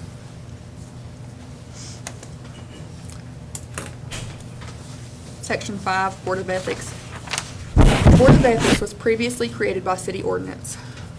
Section B, no member of the Board of Ethics shall be a city officer or a city employee of the city or any other city board, commission, or agency. C, a member of the Board of Ethics may be removed by the mayor for misconduct, inability, willful neglect of duties, or a violation of this ordinance, or upon recommendation by a majority of the Board of Ethics supported by written reasons for such recommendations, subject to the approval of the City Council. F, subject to approval of the mayor and the availability of funding from the City Council, the Board of Ethics may be provided legal counsel, and that the city shall be responsible for such attorney fees.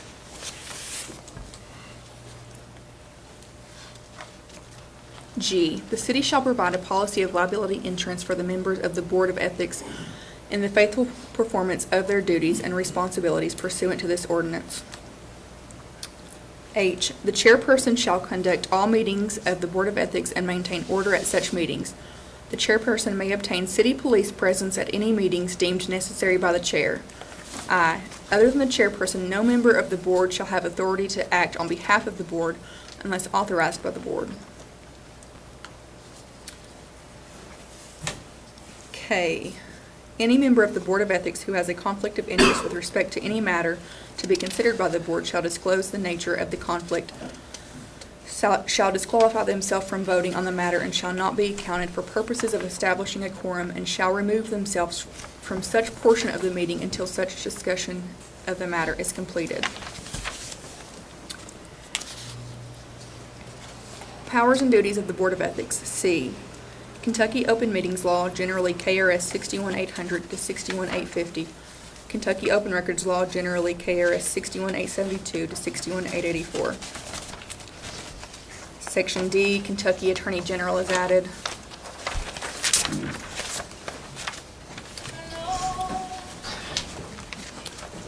Filing and investigation of complaints. 1, Kentucky Attorney General is added. 2, if the complaint or alleged violator or their counsel publicly disclose the existence of the preliminary inquiry, the board may publicly confirm the existence of the inquiry. D, if the board also finds or believes the allegations of the complaint may also constitute a crime and referral is made to the Commonwealth Attorney, county attorney, or Kentucky Attorney General, such does not prevent the board from exercising jurisdiction of the matter inasmuch as the same may be unethical behavior and a violation of this ordinance. F, Kentucky Attorney General is added. Section 8, Notice of Hearings. The board chair may seek the assistance of law enforcement for the timely delivery of all documents under the terms of this ordinance.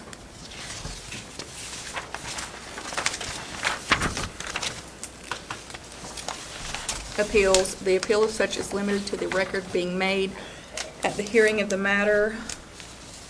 Advisory opinions. The Board of Ethics may, but is not required to render advisory opinions concerning matters under its jurisdiction. Fines. A, the city may file a lien against any property owned by the offender stating the full amount of the forfeiture and in compliance with the provisions of the Kentucky law. Effective date. This ordinance shall become effective on the date of its publication if any section, sentence, clause, or phrase of the ordinance is held unconstitutional or otherwise invalid. Such infirmity shall not affect the validity of the remaining ordinance. First reading, second reading, publication. Randall Weddle, Mayor. Marcy J. Berry, City Clerk. Can I get a motion to approve the first reading? I'll make a motion. Second? Second. Roll call. Ronnie. Holly. Justin. Yes. Kelly. Which one? You want to You'd read discuss that it again. anymore? What'd he say? This is gonna have to read it again. I Are we didn't gonna get that discuss last the part. ordinance anymore, or that, we're just gonna wait for the next reading? Are we gonna have any discussions about it? Yeah, do you wanna talk about it now, or? Well, we can talk about it in between time. I'm just curious on a couple of things. Why did we miss, why former spouse? On the list of nepotism, why was that one? That was for the city officers portion. We didn't really change the city officers, it was just more to the city employees. So you won't come up there trying to whoop you in public.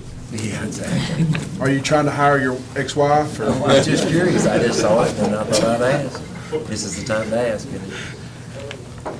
Is there a particular reason that it says no city officer shall have direct supervising authority over a family member? Isn't that? Yeah, that's more so to me, since like you guys or the city officers, the list is in here. So if you look at the City list of officers. city officers, who that would break down to, meaning like. I was just thinking of a chief of police possibly being in a situation where he couldn't Yeah, have his so son working. we discussed that today. We was talking to Larry, some of the other people had, I think, had reached out to him. And that might be something that if you guys want to change, I mean, I think if somebody's qualified, I don't care. If they shouldn't, it shouldn't be a big deal. That's just my opinion. you just need a few more to agree with you, and we'll be there.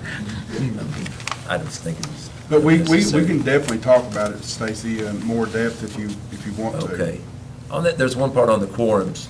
This quorum applies to the ethics committee. The ethics, because there's only 5. There's only 5, so that's where So the that 3 it's comes talking in. about the ethics Okay. board, not you guys. So Good enough. 3 is quorum for them. No, I agree. I'm fine with the nepotism. Okay. I think it's too small a town. The next thing on the agenda is just to kindly make you guys aware that I did do some executive orders.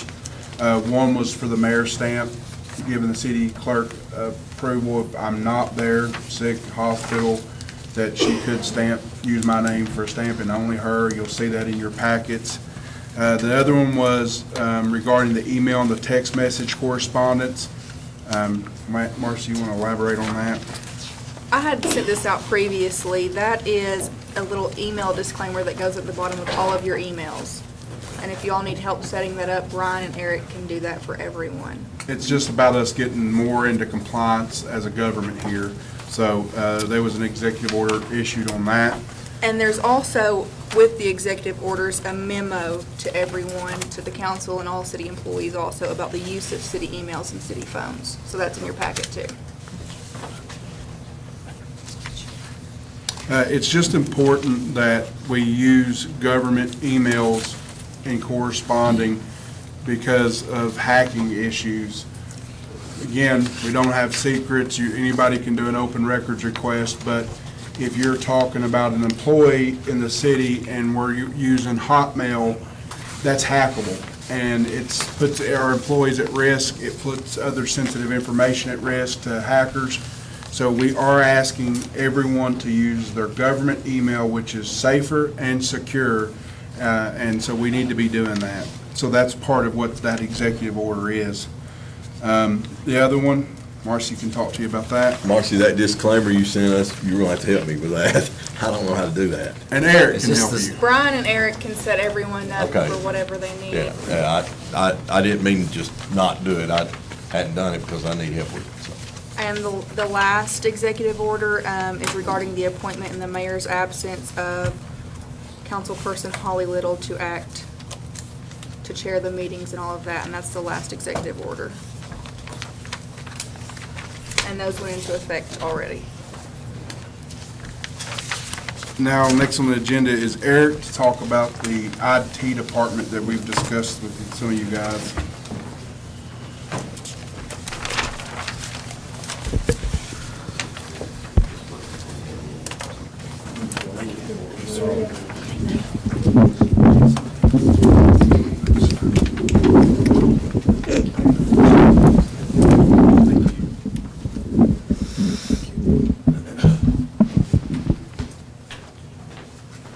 Hello, guys. I'll try to take as little time as possible. I know everybody's tired.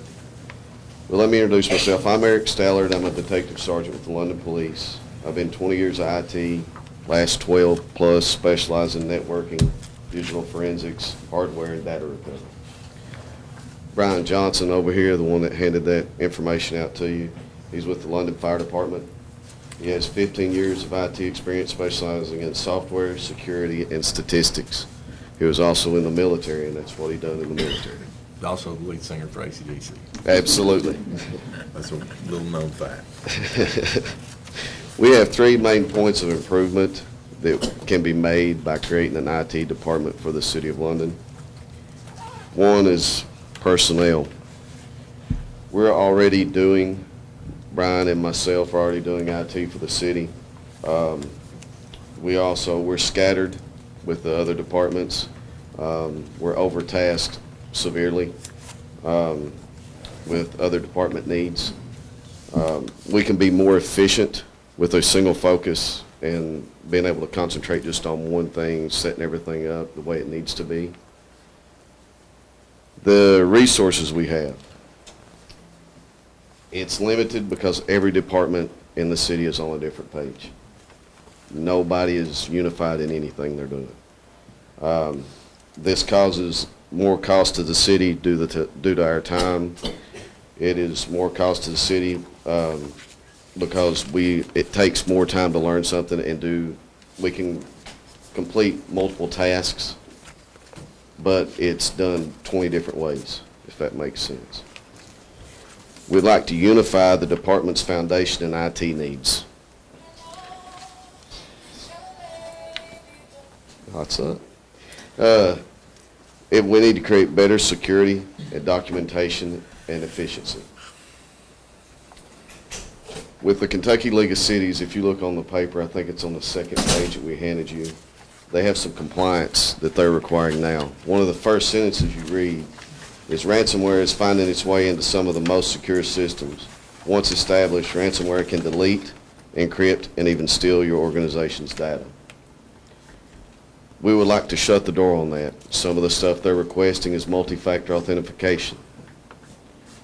We have also partnered with a company called KnowBe4. They help in phishing emails, they help in training city employees to identify spam emails and something that can potentially steal our data or let somebody into our system. We have malware protection in place, but we'd like to modify that with a lot better malware protection. And also it'll give us time to train the city employees for better efficiency and know what to look for to keep the city safe. The deletion and encryption protection. We'd like to have on-site backups. We have hard backups. We'd like to do remote backups at a different location. For instance, if you have a tornado, say, come through and took out buildings, instead of losing the data and everything we've got, we'll be able to remotely store the data at another site to where we can recover that data at a later time, or if we need to be, and not lose anything. We'd also have some cloud backups. Still in our data protection, we're working with some of the companies, or we're in talks with them, that are leading the industry in data encryption, that work with the FBI and all, so we'd be able to cover that aspect also. In conclusion, we have a plan to move our city into the future. If we do not prepare for the worst, then we're going to be ill prepared. We need to improve efficiency, support the needs of our community through technical solutions. We also need we would be more cost effective to the City of London. So in order for this to happen, we need the support of the City Council, and we're asking for that support. What exactly do you need from us? And I've got another question too, but I'm all for this. I mean, I think it's We necessary. need to create an IT department, which we currently do not have. The two gentlemen that we have utilizing that, since they're in the emergency service department, we're paying them hazardous duty to do IT. We need to create an IT department, put a line item on the budget, and create that department. How much is it gonna cost? Does anybody got any So idea? that's something we wanted to bring to you at a later date, because I've told Eric, me just now getting in office, I just seen a need. We've had like 4 crashes in City Hall, just on emails, I mean, to where we can't email out. We're so behind on the IT level that it's costing us more money by not integrating to newer equipment, newer email addresses, and that's something that we want to bring before you guys at a later time.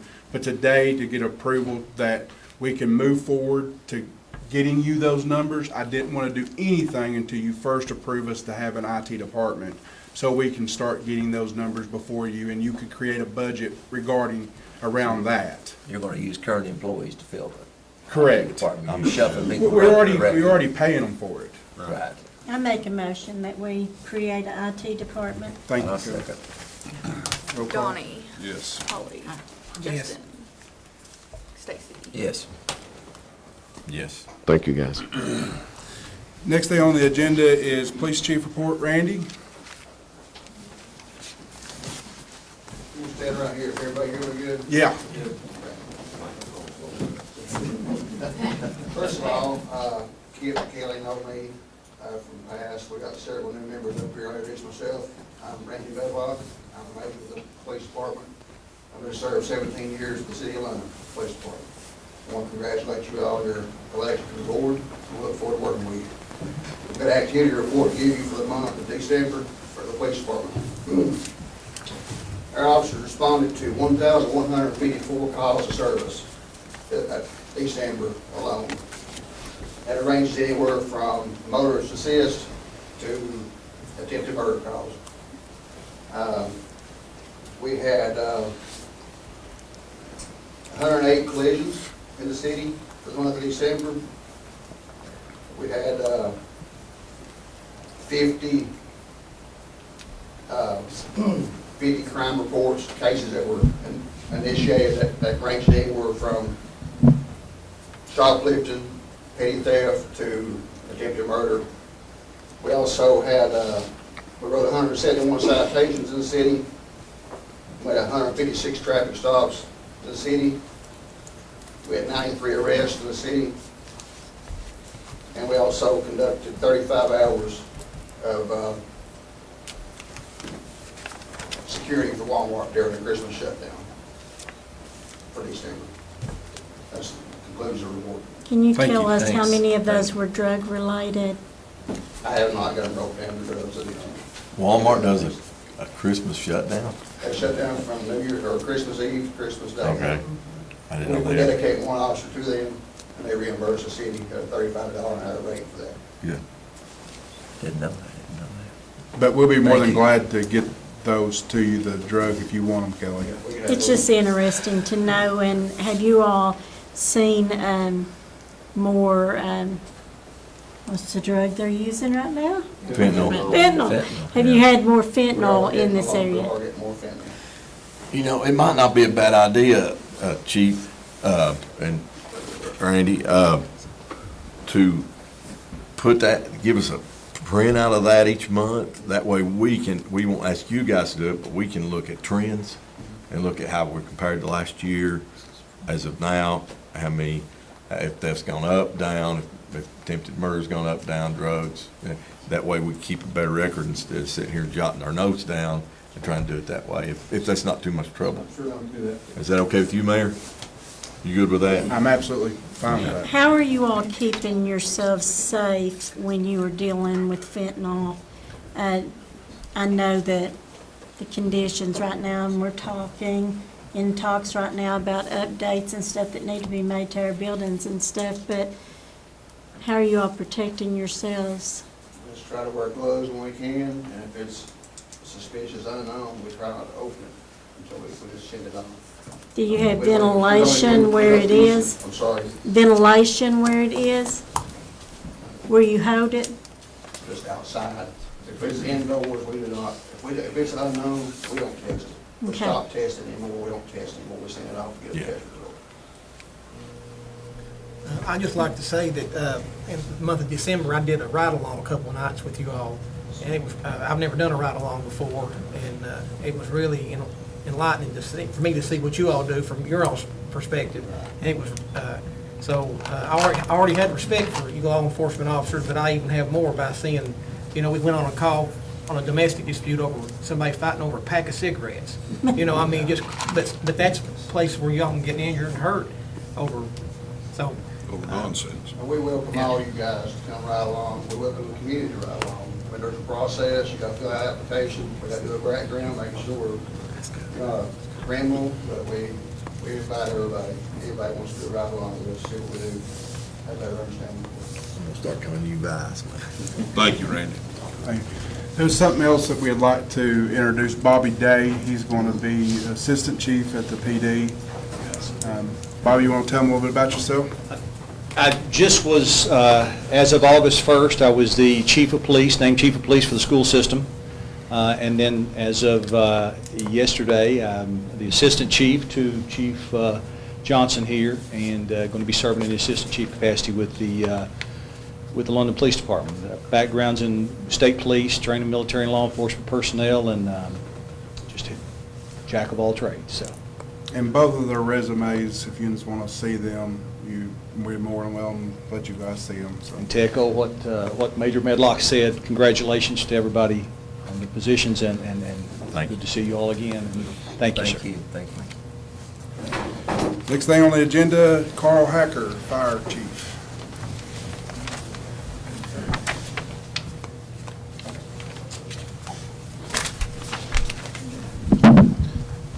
For you all that don't know me, my name is Chief Carl Hacker. I know a few of you, Kelly and Kip, they was last year, but been in the fire service 36 years, and look forward to working with you, and we thank you for all you do.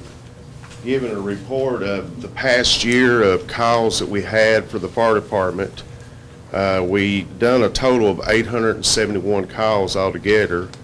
They were 667 of those were emergency calls, which were anywhere from a car fire to a kitchen fire, just a working call. Hazmat calls was 226, which consist of going out and being oil spills, carbon monoxide detectors. Service calls 74, which could be lift assist, helping the ambulance service. 130 alarms, which fire alarms, things like that. We done an overall of 3,109 training hours for last year. But we're staying busy, and if y'all have any questions or need to know anything, just, I'm here to answer them and whatever y'all need to know. Thank you. All good? Yes. Thank you, Carl. Thank you. Next thing on the agenda, the car show. The guy couldn't be here tonight, so Yeah, we'll move on. just throw that out. I can tell you that he'll put a class act on, but without I don't know enough about it to try to get any kind of approval on it, and he's got time, we got time, so we'll put Okay. him on the next agenda. Next thing we'll discuss is the Senior Advisory Board. This board will just be, we want to get some input from our senior community here, so I wanted to create a board that would represent them here at council. They know their needs better than we do, so for you guys even helping me to find people that we can put on this advisory board that will represent just the senior citizens of this community. I'd like to work with you in doing that, keeping our promises on the campaign trail of getting that board together. I'd like seek your approval to do that tonight, just to create that board. I can get a motion? I'll make that motion. Second? Second. Roll call. Justin. Yes. Stacy. Yes. Kip. Yes. Kelly. Same thing for our youth. They would be a board that would come to us. This is our kids, the young people that could speak, have a representative speak to us about their needs in the community. I know you guys are for that, so I just need a motion to approve that. Motion. That advisory board. I second it. Roll call? Donnie. Yes. Justin. Yes. Stacy. Yes. Yes. We don't have, the next thing is the BOA, the Board of Adjustments appointments. I did not do any appointments to that. I need to. I'll have some selections. I would like to talk to you guys about that. Maybe you have some recommendations too. I did do the zoning and planning because I had to move quick on that one. David Samples, I'm appointing to that position.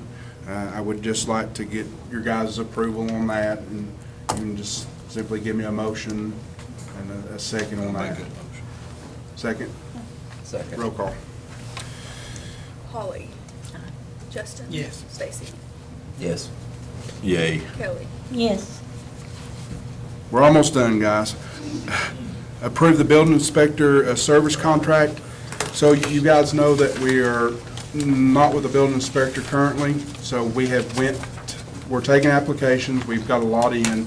The applications don't close out until January 13th or 14th. So we'll be hiring somebody, but in the meantime, we have several businesses that are near to their final inspection. So we wanted to have a contract with Doug Gilbert until we can get somebody on full-time.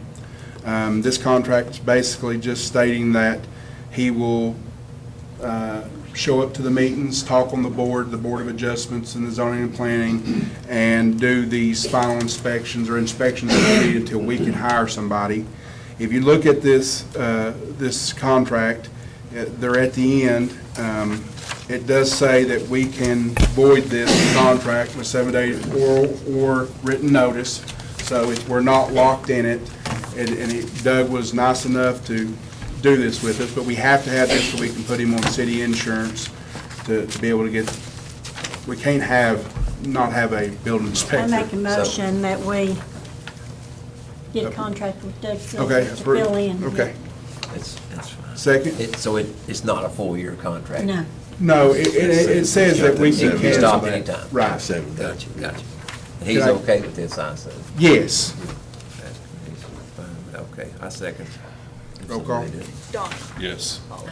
Justin. Yes. Kip. Yo. Yes. And he'll be impertinent too when we've talked about this ordinance 917 and reworking, become more business friendly on our ordinance as far as building and stuff. There was one more. Go ahead. Question on this. Uh-huh. Did you talk with Doug about training the new person? Yeah, we talked, he's gonna help with them. Doug said anything that we need, he's willing to help, but he just wanted to make sure, and I understand it, he was covered under the insurance to do so. So that's what this contract was more about, so. Yeah. You might have already said you got a timeline on a hire, but We're gonna wait till the applications close out, which will be on the 14th, and then, again, I want you guys to be a part of what we do as a city. I've told several of you, I'm not looking to be a dictator. I want us to work together. I want this city to do well, so I want you to be a part of that. I'm sorry, will there be a hiring committee? Is that how we So- approach this? So, I mean, if you guys want to, we'll go through the applications together and make a final decision as a team, sure. I don't think we have to create a committee to do that, but I'd be more than welcome to sit down with you guys and us together decide who we want. Okay. You're on the committee, Holly. Yeah, you're already on the committee. So,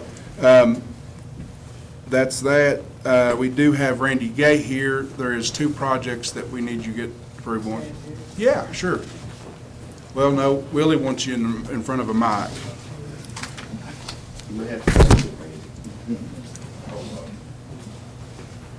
I'm Randy Gay. I'm the operational manager over the street maintenance in the city. We've got a building, the recycle building, we need a garage door to close in the east end. Lets a lot of wind in, and Jim's wanting a garage door that we can push a button, the driver can push the code, raise the door, get in, dump, go on. And then also the transfer station where we dump the garbage to transfer it to the trailers to switch to the landfill. The floor is just, over the years, I guess over 20 years, 25 years, whatever it is, it's just deteriorating. The rebar is coming up through the floor. The steel plates that protects the trucks the garbage is actually going under it and raising it up. And we've tried epoxies, we've done everything over the years. So I just want to open up, see if we can get bids for the door and the concrete and steel, and some of it we can do ourselves, or just asking. I make a motion that I'll we second. get bids out bids, for them. okay. And I'd like to say for the near future, I hope that we can help you all a lot more. I Well, that's the appreciate next your thing, day-to-day. These guys are busting their butt. Our garbage department, street department, they Thank work you. rain, shine, whatever. Thank And you. I think sometimes don't get the credit they deserve, so I want to say we're going to help you. Appreciate it. Thank you all. I do, Thank you all. Understand that you probably need another shed to cover the recycles, so you can store them for, No, the recycles, not at this. I don't know if Jim has talked to you about the recycles. He's just wanting the door where they come, the Okay. truck that picks up just the cardboard, Yeah. he comes in that side door and it's probably 20 foot tall. So a Yeah, I lot saw of that. wind blows through there. That's why he's wanting the door. They've got Okay. several needs that they need down there. We've got a list that We I'd talked like about to issue to you guys within the coming weeks. Out of all the departments, street and sanitation, that there's a lot we need to look at on both Yes. sides. So I'll get that to you as soon as we can. But just need to Thank get you. the bid process. So we have a second? Yes. Did we have a second? Second, yeah, I second. Yes. Polly? Justin? Yes. Kip? Yeah. This isn't on the agenda, but I would like to seek a motion to give across-the-board raise to the street and sanitation department for $1 across the board. If I can get a I motion, make a motion. second, Second. roll call. Go ahead. Yes. That would just be for those 2 Yes. departments. Stacy? Yes. Kip? Yes. Okay.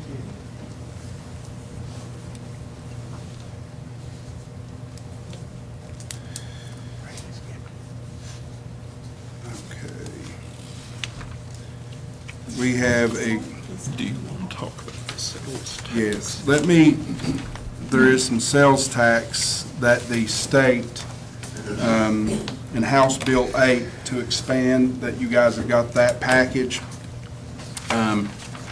that will be affecting some of our citizens here, so we wanted to bring that to light. The HB, the House Bill 8 expands the sales tax use base to include number of new services effective January 23, so this is already in effect.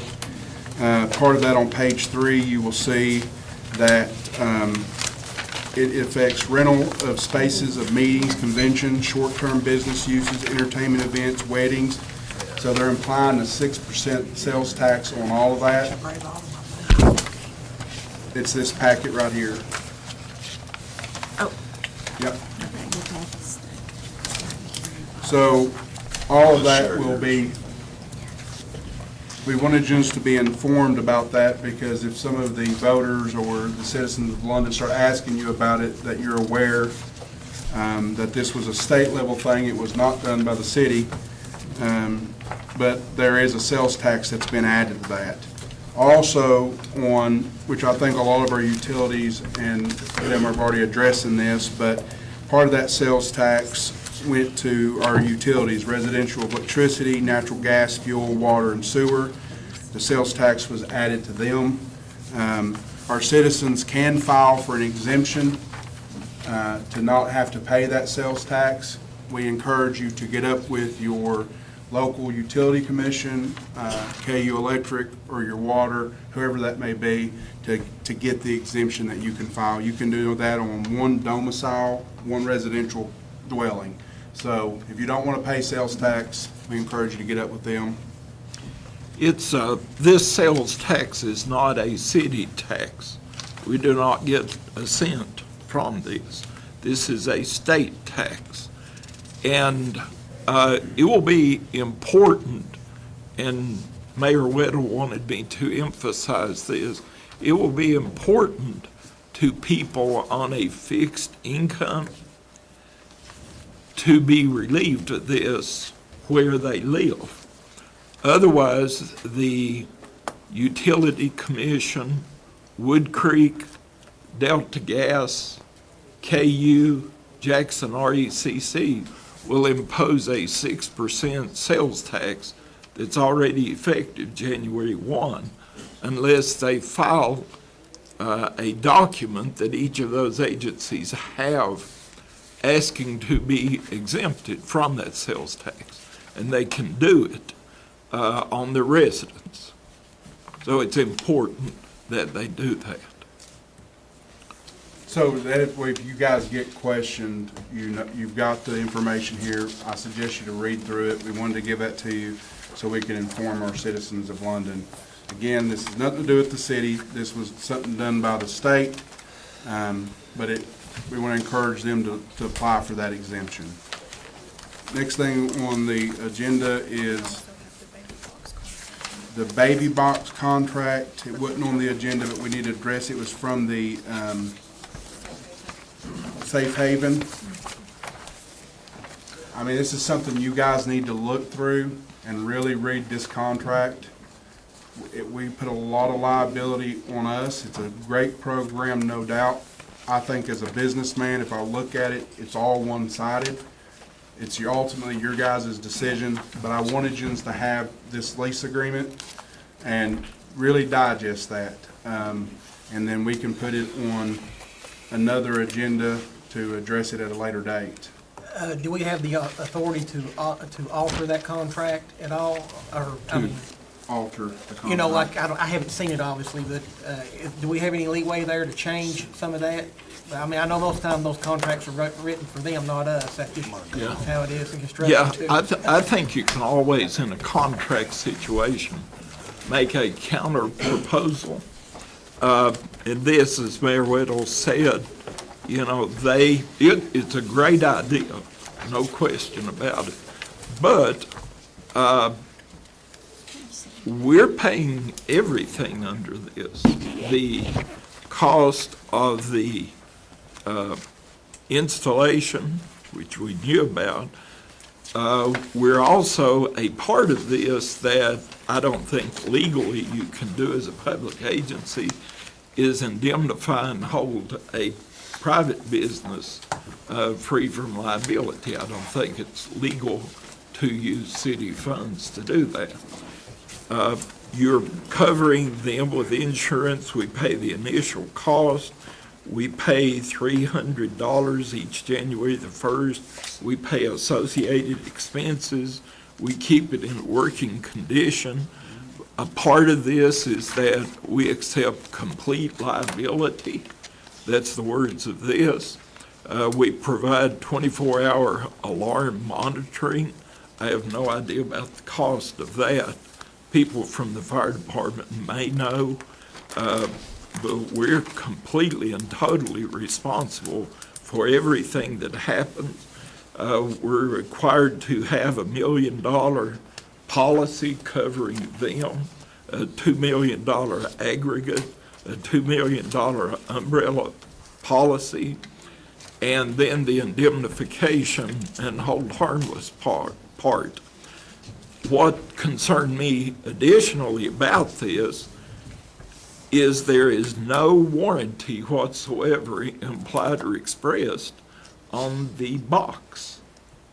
So even though we pay for it, we do not manufacture it, and there's no warranty whatsoever on this. That's a real concern to me. But it's your decision to make. Again, you know, we had a great presentation at the last council meeting about this. It's a very desirable thing to say, but you are taking on a tremendous amount of liability in this. Now, I know, I was at that meeting, and I just remember that presentation, but if I'm not mistaken, the fire department, before they would rather have had it, but it can also be done at the hospital, they said. Is that right? Did I understand that right? Yes, I think they proposed 2 sites, either at the hospital or the fire department. Because this is an agreement with the city, I think there's an assumption that it would be at the fire department. But I mean, I don't know if it's causing us any problem. I mean, is it possible that maybe the hospital would do it? We won't have to worry about it. I mean, I don't know. Yes. I mean, something needs to be done, but I just, Yes, I agree. We just suggest you guys to read that. We don't have to do anything on it tonight. I wanted you to know what we were getting into, and we can talk about it another time. We do have some executive session, property acquisition per KRS 61.8101C that we have tonight. Can I get a motion to go into closed session? Make a motion. Second? Roll call.